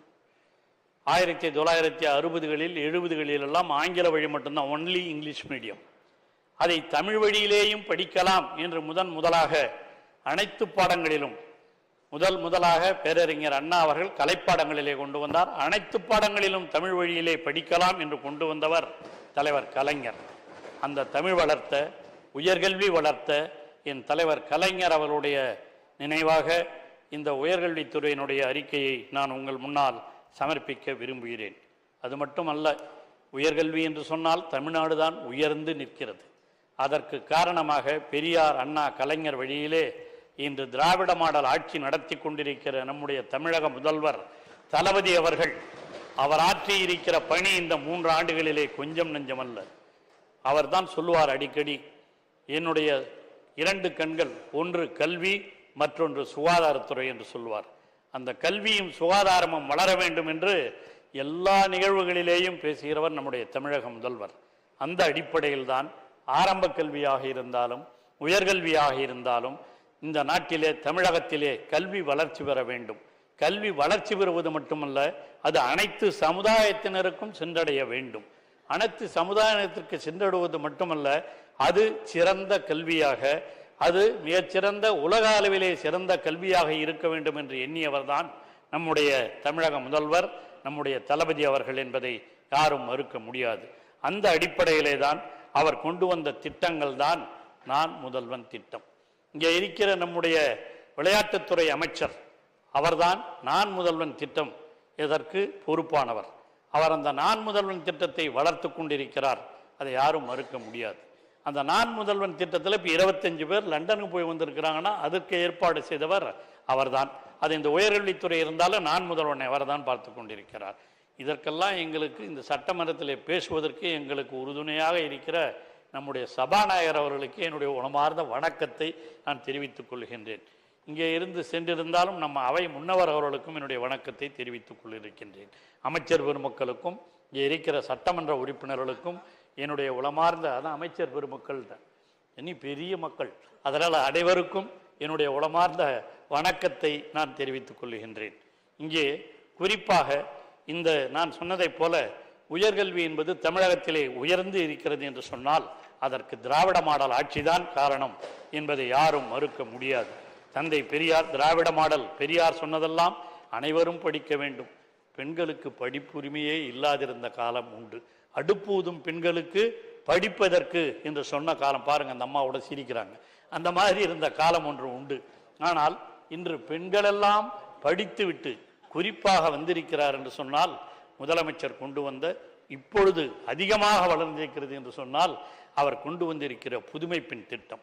புதுமை பெண் திட்டத்தின் மூலமாக அரசு பள்ளிகளிலே படிக்கிற மாணவிகள் எல்லாம் உயர்கல்விக்கு சென்றால் அவர்களுக்கு மாதம் 1000 ரூபாய். சாதாரணமான விஷயம் இல்லை. இங்கே கல்லூரியில் படித்தவங்க நிறைய பேர் இருப்பாங்க. நாமெல்லாம் படிக்கும்போது அந்த ஹாஸ்டல் ஃபீஸ் கட்ட முடியாமல், காலேஜ் ஃபீஸ் கட்ட முடியாமல் எவ்வளோ கஷ்டப்பட்டோம். ஆனால் இன்று தமிழக முதல்வர் தளபதி அவர்கள் இந்த புதுமை பெண் திட்டத்தின் மூலமாக மகளிருக்கு, ஏதோ பெண்களுக்கு தான் கொடுத்தாங்க எங்களுக்கெல்லாம் கிடையாதான்னு மாணவர்கள்லாம் கேட்டுக்கொண்டிருந்த இந்த சூழ்நிலையில் இந்த ஆண்டு முதல் தமிழ் புதல்வன் என்ற திட்டத்தின் மூலமாக அவர்களுக்கும் இந்த நிதி உதவி வழங்கப்படும் என்று அறிவித்திருக்கிற முதலமைச்சர் தான் நம்முடைய தமிழக முதலமைச்சர் தளபதி என்பதை மறந்துவிடக்கூடாது. இதுதாங்க வளர்ச்சி, கல்வி வளர்ச்சி. எல்லாரும் படிக்கணும், எல்லோரும் உயர்கல்வியும் படிக்க வேண்டும். ஆரம்ப கல்வியில் அந்த காலத்தெல்லாம் படிக்கும்போது 5வது அப்பெல்லாம் இஎஸ்எல்சின்னு நான் சொல்லியிருங்க. முதல்ல 8ஆம் வகுப்பு இஎஸ்எல்சியிலே பாதி பேர் தேர்வில் அவுட் ஆகி போயிடுவோம். அதுக்கப்புறம் படிக்கவே மாட்டாங்க. அப்படி இருந்த காலம் உண்டு. இஎஸ்எல்சி போய் அப்புறம் எஸ்எஸ்எல்சின்னு ஒன்று வந்தது. இப்போ எஸ்எஸ்எல்சியும் போய் +2 வந்திருக்கு, 10th அதெல்லாம் வந்திருக்குன்னா அப்போ இருந்த பியூசிலாம் மாறி இன்று கல்வி திட்டமே மாறி வளர்ந்திருக்கிறது என்று சொன்னால் அதற்கு காரணம் திராவிட மாடல் ஆட்சிதான் என்பதை யாரும் மறுக்க முடியாது. அதுபோல்தான் இந்த புதுமை பெண் திட்டத்தின் மூலமாக இந்த ஆண்டு மட்டும் 2021-22 43,619 பேர் பொறியியல் படித்தார்கள். 2022-23 54,004 பேர், 23-24 63,270 பேர். ஆகவே இப்படி 2.73 லட்சம் பெண்கள் ரூபாய் பெற்றார்கள். அது படிக்கிறதா அரசு கல்லூரி. காலேஜ் எந்த காலேஜில் சேர்ந்தாலும் அவர்களுக்கு 1000 ரூபாய் உண்டு. அரசு கல்லூரியாக இருந்தாலும் தனியார் கல்லூரியாக இருந்தாலும் உண்டு. உதாரணமாக இவ்வளோ பேர் நான் சொன்னேன் இல்லைங்களா, இந்த சென்னையில் இருக்க பிரசிடென்சி காலேஜ் நம்முடைய முதலமைச்சர் அவர்கள் படித்த கல்லூரி. அந்த காலேஜில் அப்பெல்லாம் 25% தான் பெண்கள் இருந்தாங்க. இந்த சென்ற ஆண்டு கூட அங்கே 37% தான் பெண்கள் சேர்ந்தாங்க. ஆனால் இந்த வருஷம் 47% பிரசிடென்சி காலேஜுடைய மாணவிகளுடைய எண்ணிக்கை உயர்ந்திருக்கிறது என்று சொன்னால் அதுதான் புதுமை பெண் திட்டம். அதுதான் பெரியார் சொன்ன கொள்கையை இன்று திராவிட மாடல் ஆட்சி நடத்துகிற தலைவர் தளபதி அவர்கள் வளர்த்து கொண்டிருக்கிறார்கள் என்பதற்கு ஒரு உதாரணம். அதேபோல்தான் இந்த ஆண்டு தமிழ் புதல்வன் திட்டமும் அறிவிக்கப்பட்டிருப்பது என்பதையும் சுட்டிக்காட்டியிருக்கிறேன். பொதுவாக முதல்வர் தளபதி அவர்கள் உழைத்து வருகிறார்கள். கல்வி கட்டணம் ரத்து, விலையில்லா புத்தகம், முதல் தலைமுறை பட்டதாரிகளுக்கு இலவச கல்வி சலுகை, தமிழ் வழியில் பயிலும் மாணவர்களுக்கு ஊக்கத்தொகை போன்ற முத்தமிழறிஞரின் திட்டங்கள் ஆகியவைகள் தொடர்ந்து அவருடைய வழியிலே ஆட்சி நடத்துகிற தளபதி அவர்களால் இன்றும் செயல்படுத்தப்பட்டு கொண்டிருக்கின்றன. அது மட்டுமல்ல, தொழிற்கல்லூரிகளில் 7.5% இடஒதுக்கீட்டை கொடுத்து இன்று அதன் மூலமாக அரசு பள்ளிகளிலே படிக்கிற மாணவ மாணவிகள் எல்லாம் பயன்பெறுவதற்கும், ஒரு காலத்தில் மெடிக்கல் மட்டும் நான் கொடுத்துட்டோம் சொல்லிட்டு இருந்தாங்க, அப்பயும் அது நடைமுறைப்படுத்தலை. ஆனால் இன்று தமிழக முதல்வர் தளபதி வந்ததற்கு பிறகுதான் அவைகளை எல்லாம் முழுமையாக செயல்படுத்திக் கொண்டிருக்கிறார்கள். அதன் மூலமாக இந்த 3 ஆண்டுகளில் பொறியியல் கல்லூரிகளிலே இந்த அரசு பள்ளிகளிலே படித்த மாணவர்கள், அதில் சேர்ந்திருக்கிற மாணவருடைய எண்ணிக்கை மட்டும் 28,601 பேர். ஆகவே எதை அறிவித்தாலும் அதை திறம்பட செய்து கொண்டிருக்கிற ஒரு முதலமைச்சர் தான் நம்முடைய தமிழக முதலமைச்சர் தளபதி என்பதை மறுக்க முடியாது. அதே போல இங்கே பேசுகிற பொழுது நம்முடைய மணி அவர்கள் சொன்னார், ஆராய்ச்சி படிப்பிற்காக இங்கே ஆராய்ச்சி கல்வி வளர்வதற்காக ஒன்றும் செய்யவில்லை என்று சொன்னார். ஆனால் ஆராய்ச்சி கல்விக்காக முதலமைச்சரின் ஆராய்ச்சி ஊக்கத்தொகை என்று அறிவித்து 50 கோடி ரூபாய் அறிவித்திருக்கிறார்.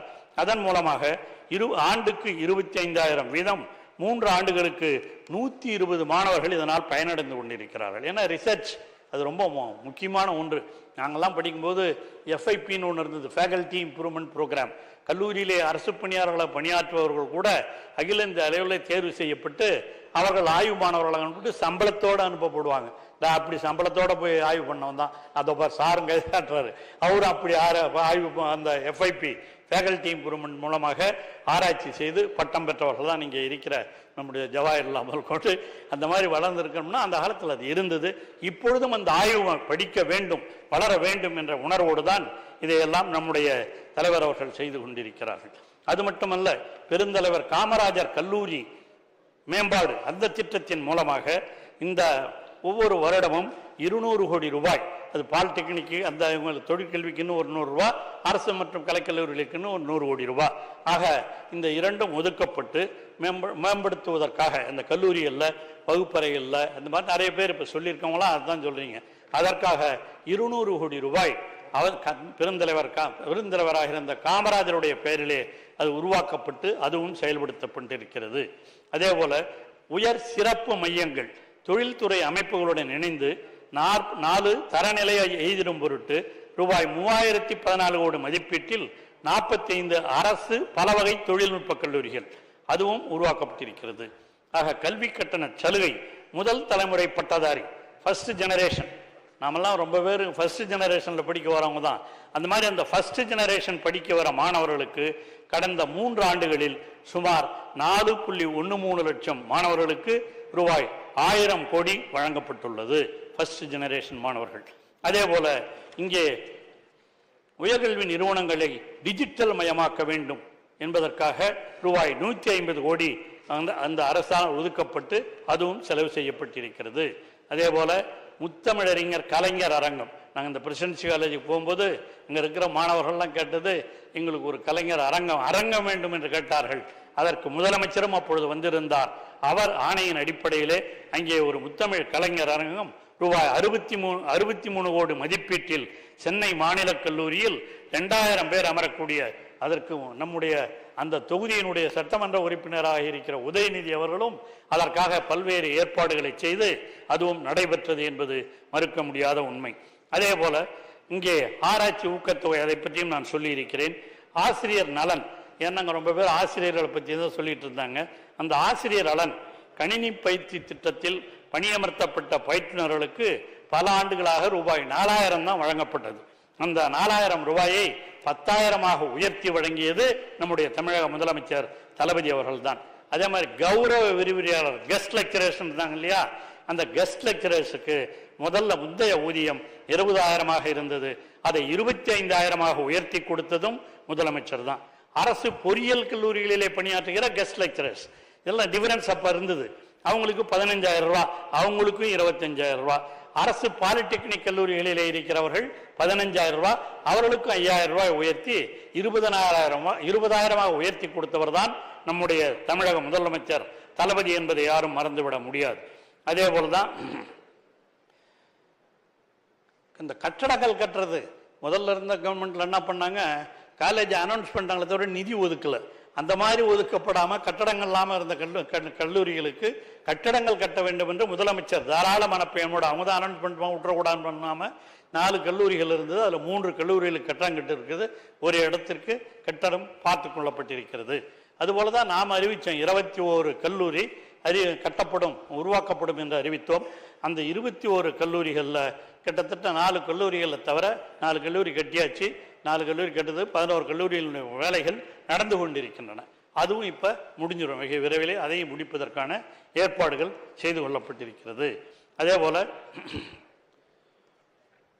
குறிப்பாக சொல்ல வேண்டும் என்று சொன்னால், அரசு கலை மற்றும் அறிவியல் கல்லூரிகளில் மாணாக்கர்களின் சேர்க்கை எண்ணிக்கை 20% அதிகரித்திருக்கிறது. 20% இன்க்ரீஸ் ஆயிருக்கு. அரசு உதவி பெறும் கலைக்கல்லூரிகளில் பாடப்பிரிவுகளுக்காக 15% அங்கே அதிகரித்திருக்கிறது. இப்போ இந்த நான் முதல்வன் திட்டம் அதெல்லாம் சொன்னது அடிப்படையில் மட்டும் இல்லை, புதுமைப்பெண் திட்டமே அரசு கல்லூரிகளிலே படிக்கிற மாணவர்களுக்கு மட்டும் இருந்தது. அரசு உதவி பெறும் பள்ளிகளிலே படிக்கிற தமிழ் வழியிலே படித்த மாணவர்களுக்கும் நாங்கள் கொடுப்போம் என்று அறிவித்திருப்பவரும் நம்முடைய தமிழக முதலமைச்சர் அவர்கள் தான். அதே போல சுயநிதி கலை மற்றும் அறிவியல் கல்லூரிகளுக்கு 10% அதிகரித்து ஆணை வழங்கப்படுகின்றது. ஆக இதெல்லாம் நாம் செஞ்சிருக்கிறோம். போன தடவை 111, இந்த 3 ஆண்டுகள் அறிவிக்கப்பட்ட அறிவிப்புகள் 111, அதில் 104 அறிவிப்புகள் நிறைவேற்றப்பட்டிருக்கின்றன. நடவடிக்கையில் உள்ளவை 7. அதைத்தான் நான் சுட்டிக்காட்ட விரும்புகிறேன். மேலும் இங்கே நம்முடைய அரசு கலைக்கல்லூரிகள் பொறுத்தவரையில் 171 கல்லூரிகள் இருக்கின்றன. உதவி பெறும் கல்லூரிகள் 162, சுயநிதி கல்லூரிகள் 1693, மொத்தம் 1626 கலை மற்றும் அறிவியல் கல்லூரிகள் இருக்கின்றன. அதில் படிக்கிற மாணவருடைய எண்ணிக்கை 3,64,477. அவ்வளோ பேர் படிச்சுக்கிட்டு இருக்காங்க. ஆக இன்னும் இது உயர்த்தப்பட வேண்டும் என்பதற்கான முயற்சிகளையும் நாம் எடுத்துக்கொண்டிருக்கிறோம். அதுபோல தான் கல்வியியல் கல்லூரிகள், இந்த பிஎட் எஜுகேஷன்லாம் படிக்கிறாங்க இல்லையா, அந்த கல்லூரிகளுடைய எண்ணிக்கை மொத்தம் கல்வியல்ல 59,621. ஆராய்ச்சி படிப்பதில் ரிசர்ச், ஏன்னா அவர் சொன்னார் ரிசர்ச் எல்லாம் ஒன்றும் பண்ணலதுன்னு, அதில் 2,234 பேர் ரிசர்ச் பண்ணுறாங்க, பிஹெச்டி பண்ணிட்டு இருக்காங்க. நாங்கள் படிக்கிற காலத்தில் அவர் சொன்ன மாதிரி 4 பேர் 5 பேர் ஒரு யூனிவர்சிட்டியில் ரிசர்ச் படித்தாலே அதிகம். இப்போ எல்லாம் நிறைய பல்கலைக்கழகங்களில் நிறைய ஆராய்ச்சி மாணவர்கள் படித்து கொண்டிருக்கிறார்கள் என்பதுதான் உண்மை. நாங்கள் இருக்கிற எல்லாரும் பெரும்பாலும் நீங்கள் வச்ச கோரிக்கைலாம் என்னன்னா, எங்கிட்ட எழுதி கொடுத்ததும் சரி மற்றவங்களும் சரி, எங்கள் இதுக்கு கல்லூரி கல்லூரி வேண்டுங்கிறது தான். ஒரு கல்லூரி அமைப்பதற்கு சாதாரணமான விஷயம் அல்ல. ஒரு கல்லூரியை அமைப்பது என்பது அதுக்கு மாநகராட்சி இடமா இருந்தால் 2 ஏக்கர் நிலம் வேணும். அதே மாதிரி நகராட்சியாக இருந்தால் 3 ஏக்கர் வேணும். கிராமப்புறமாக இருந்தால் 5 ஏக்கர் வேணும். அது மட்டும் இல்லாமல் கட்டடங்களுக்கு 20 கோடி ரூபாய் ஒரு கல்லூரிக்கு ஒதுக்கணும். அங்கே பணியாற்றுகிற ஆசிரியர்களுக்காக தொடர் செலவாக வருடத்திற்கு 3.5 லட்சம் கோடி ரூபாய் செலவாகும். அதெல்லாம் கொஞ்சம் கணக்கில் வச்சு நான் தமிழக முதல்வர் அவரிடமும் வேண்டுகோள் வைத்திருக்கிறோம். நீங்களும் இங்கே பல இருக்கிற மந்திரிங்கள்லாம் கூட எல்லாம் எங்களுக்கு காலேஜ் வேணும்னு எல்லா உறுப்பினர்களும் கேட்டுக்கொண்டிருக்கிறீர்கள். நியாயமான கோரிக்கை தான். அந்த அரசு கல்லூரிகளை எல்லாம் எந்த தொகுதியிலே இல்லையோ அந்த தொகுதியில் கொடுப்போம் என்று தமிழக முதல்வர் அவர்கள் சென்றாண்டே அறிவித்திருக்கிறார்கள். அந்த அடிப்படையில் உங்களுடைய கோரிக்கைகள் அவரிடம் கொண்டு செல்லப்பட்டு நிதிநிலைக்கு ஏற்ப அவைகளை வருங்காலத்திலே அறிவிக்கப்படும் என்றும் அறிவித்துக் கொள்கிறேன். ஆக இவைகளையெல்லாம் செய்வதோடு இந்த சுயநிதி கல்லூரி இங்கே கேட்டார் பேசுகிற பொழுது நம்முடைய பேர்னா சுய உதவி குழுக்கள் ஓணும்னு அந்த கல்லூரிக்கும் நான் முதலே சொல்லிட்டேன். அந்த கல்லூரிகள் நான் சொல்ல அந்த மாதிரி அடிப்படை இந்த நிலம் ஓணும். அந்த நிலம் இருக்கிறது மட்டும் இல்லாமல் 25 கோடி ரூபா பணமும் கட்டணும். இந்த 25 கோடி ரூபா பணத்தை கட்டணும். அந்த 2 கோடி 2 ஏக்கர் 3 ஏக்கர் 5 ஏக்கர் நிலமும் கொடுக்கணும். இதெல்லாம் அரசாங்கத்து பேரில் எழுதி வைக்கணும் அப்படிங்கிற விதிகள்லாம் இருக்குது. அந்த விதிகளுக்கு உட்பட்டு நீங்கள் கேட்டிங்கன்னா அதை கொடுப்பதற்கான ஏற்பாடுகளையும் செய்ய முடியும் என்பதையும் தெரிவித்துக் கொள்கின்றேன். அது மட்டுமல்ல, பல்கலைக்கழக உறுப்பு கல்லூரிய அரசு கல்லூரி அடிக்கடி பார்க்காத கேட்காத நேரமே கிடையாது. உறுப்பு கல்லூரியெல்லாம் அரசு கல்லூரி ஆக்குங்கன்னு சொல்லி அதையும் நாங்கள் போன வருஷமே சொல்லி அதையும் செஞ்சுக்கிட்டு தான் இருக்கிறோம். அந்த மாதிரி தானே இருக்குமானால் அதையும் செய்வதற்காக முதலமைச்சரிடம் சொல்லி உறுப்பு கல்லூரியும் நீங்க தான் தந்தியா உறுப்பு கல்லூரி ஆகணும். அதை முதல்ல இருந்ததை அந்த உறுப்பு கல்லூரியே நீங்கள் முதல்ல இப்போ அரசு கல்லூரி ஆகணும்னு கேட்குறீங்க. முதல்ல உறுப்பு கல்லூரியாவது ஆகட்டும் இருந்தீங்க. இப்போ அதை ஆகணும் கல்லூரியா. அதற்கான ஏற்பாடுகளையும் அவரும் உறுப்பு கல்லூரியா நீங்க தந்துட்டீங்க. ரெண்டையும் அதுதான் சொல்றேன். ரெண்டு அரசு கல்லூரியா ஆகுங்க. அதை தான் சொல்றேன். அவர் முதல்ல இருந்தா கேட்டு அதை உறுப்பு கல்லூரியா கொடுத்ததும் அது ஓணும்னு உறுப்பு கல்லூரி ஓணும்னு கேட்டவரும் அவர் தான். அப்போ உறுப்பு கல்லூரியா கொடுத்தேன். இப்போ அது அரசு கல்லூரி அப்பயே அரசு கல்லூரி கேட்டாரு. அதை உறுப்பு கல்லூரியாவது ஆக்கிறேன்னு சொல்லி ஆக்கணும். இப்போ அரசு கல்லூரியாக கேட்கிறார். நிச்சயமாக சபாநாயகருடைய கோரிக்கை நாங்கள் நிறைவேற்றுவதற்கான எல்லா ஏற்பாடுகளையும் செய்வோம் என்பதை உங்களுக்கு நான் பணிவன்போடு தெரிவித்துக் கொள்கிறேன். அதே போல் இங்கே பேசிய நம்முடைய உறுப்பினர் அன்பிற்குரிய முகமது அவர்கள் இந்த ஸ்லட்டு நெட்டை பற்றியெல்லாம் பேசினார். அந்த ஸ்லட்டு நெட்டெல்லாம் அது கேஸ்லே கோர்ட்டில் இருக்குது. 4000 பேர் போஸ்டிங்ஸ் போடணும்னு சொல்லி அந்த தேர்வுகள் கூட நடத்தாமல் அதில் பல்வேறு பிரச்சனைகள் வந்து அவைகளாம் கோர்ட்டில் இருக்குது. நிச்சயமாக அதனுடைய கோர்ட்டில் நீதிமன்றத்தில் இருந்து அதற்கான தீர்ப்பு வரும் என்று நாங்கள் உறுதியாக நம்புகிறோம். அதே போல் அரசு கலை மற்றும் அறிவியல் கல்லூரி நம்ம முதலே சொன்னோம் 2 ஏக்கர் 3 ஏக்கர் 5 ஏக்கர்னு. அதே மாதிரி தான் அதுக்கும் அந்த ப்ரைவேட் காலேஜ் ஆரம்பிக்கணுனாலும் அதுக்கும் அப்படி தான். அதில் இந்த கல்லூரிகள் ஆரம்பிக்கிறதுக்கான எல்லா செலவுகளும் அதெல்லாம் நீங்கள் பார்த்து தெரிந்து கொள்ள வேண்டும் என்று உங்களை அன்போடு கேட்டுக்கொண்டு நீங்கள் கொடுத்திருக்கிற பல்வேறு கோரிக்கைகள் வெட்டு தீர்மானங்கள் இவைகளையெல்லாம் விலக்கிக் கொள்ள வேண்டும் என்று அன்போடு கேட்டுக்கொள்கின்றேன். இந்த வெட்டு தீர்மானங்களிலே சொல்லப்பட்டிருப்பதையெல்லாம் படித்திருக்கிறோம்.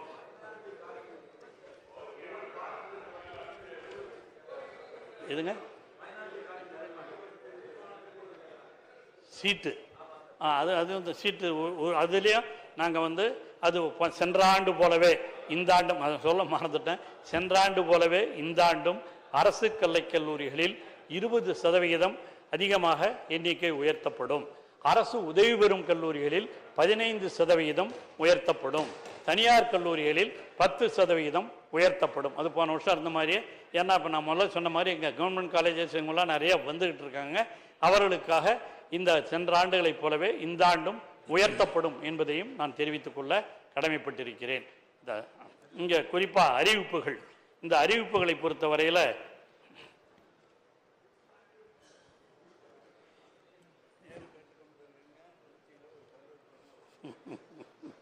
அதான் அமைச்சர்கள்லாம் கேட்டுனேன் சொல்லிட்டேன்.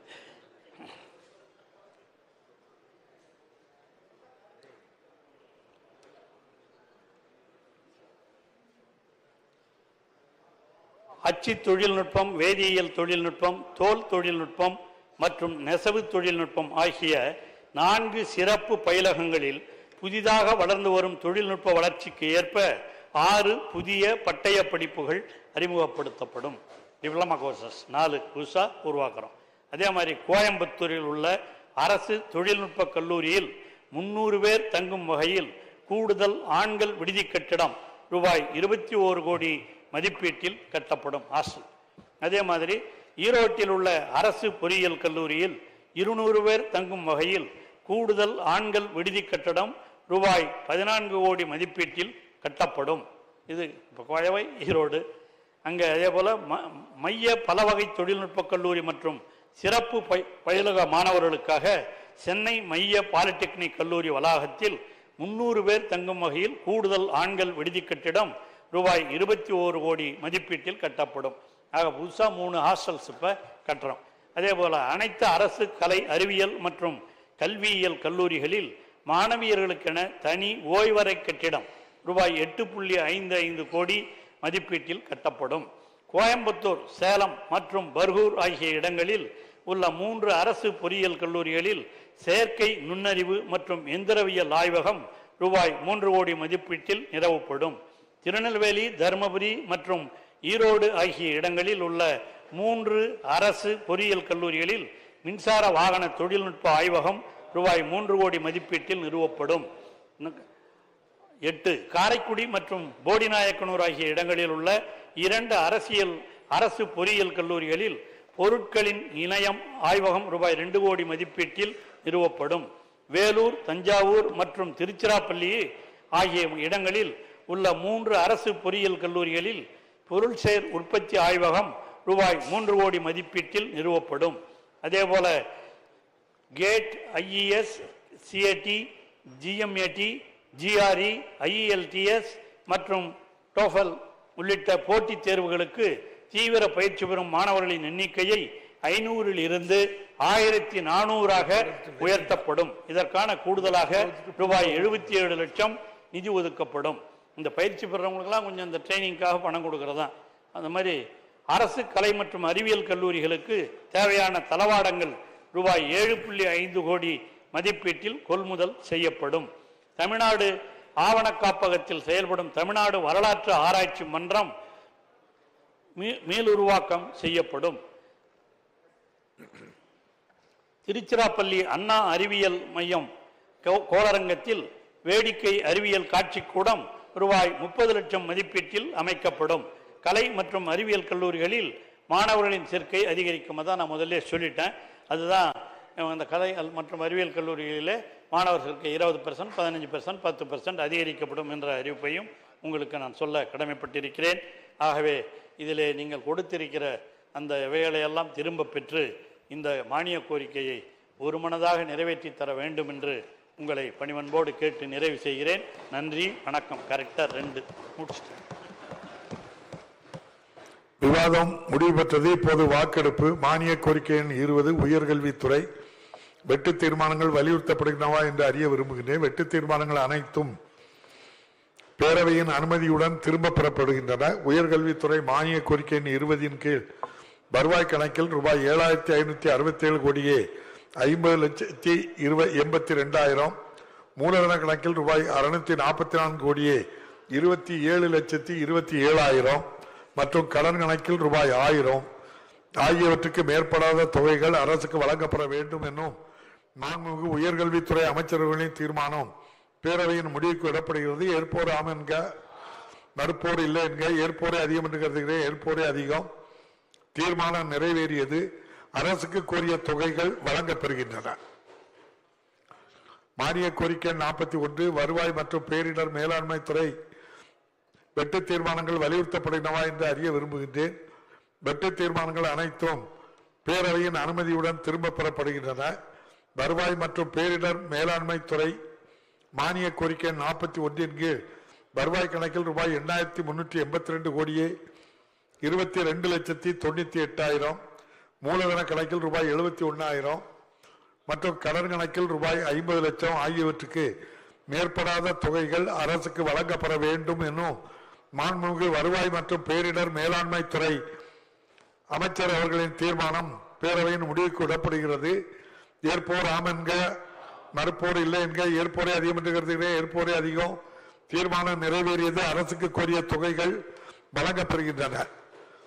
மானிய கோரிக்கை 51 இயற்கை சீற்றங்கள் குறித்த துயர் தணிப்பு. வெட்டு தீர்மானங்கள் வலியுறுத்தப்படுகின்றன என்று அறிய விரும்புகின்ற வெட்டு தீர்மானங்கள் அனைத்தும் பேரவையின் அனுமதியுடன் திரும்ப பெறப்படுகின்றன. இயற்கை சீற்றங்கள் குறித்த துயர் தணிப்பு மானிய கோரிக்கை 51 வருவாய் கணக்கில் ரூபாய் 1,575 கோடியே 1,88,000 மேற்படாத தொகை அரசுக்கு வழங்கப்பட வேண்டும் எனும் மாண்புமிகு வருவாய் மற்றும் பேரிடர் மேலாண்மை துறை அமைச்சர்களின் தீர்மானம் பேரவையின் முடிவுக்கு விடப்படுகிறது. ஏற்போர் ஆம் என்க, மறுப்போர் இல்லை என்க. ஏற்போரே அதிகம் என்று கருதுகிறேன். ஏற்போரே அதிகம். தீர்மானம் நிறைவேறியது. அரசுக்கு கோரிய தொகைகள் வழங்கப்படுகின்றன. மானிய கோரிக்கை 43 பள்ளிக்கல்வித்துறை வெட்டு தீர்மானங்கள் வலியுறுத்தப்படுகின்றனவா என்று அறிய விரும்புகின்றேன். வெட்டு தீர்மானங்கள் அனைத்தும் பேரவையின் அனுமதியுடன் திரும்ப பெறப்படுகின்றன. பள்ளிக்கல்வித்துறை மானிய கோரிக்கை 43 கீழ் வருவாய் கணக்கில் ரூபாய் 43,524 கோடியே 81,72,000, மூலதன கணக்கில் ரூபாய் 516 கோடியே 76,30,000 மற்றும் கடன் கணக்கில் ரூபாய் 50 லட்சம் ஆகியவற்றுக்கு மேற்படாத தொகைகள் அரசுக்கு வழங்கப்பட வேண்டும் என்னும் மாண்புமிகு கல்வித்துறை அமைச்சர் அவர்களின் தீர்மானம் பேரவையின் முடிவுக்கு விடப்படுகிறது. ஏற்போர் ஆம் என்க, மறுப்போர் இல்லை என்க. ஏற்போரே அதிகம் என்று கருதுகிறேன். ஏற்போரே அதிகம். தீர்மானம் நிறைவேறியது. அரசுக்கு கோரிய தொகைகள் வழங்கப்படுகின்றன. பேரவையின் காலை நிகழ்ச்சிகளை இத்துடன் முடிவித்தன. பேரவை மாண்புமிகு உயர்கல்வித்துறை அமைச்சர் அவர்கள்.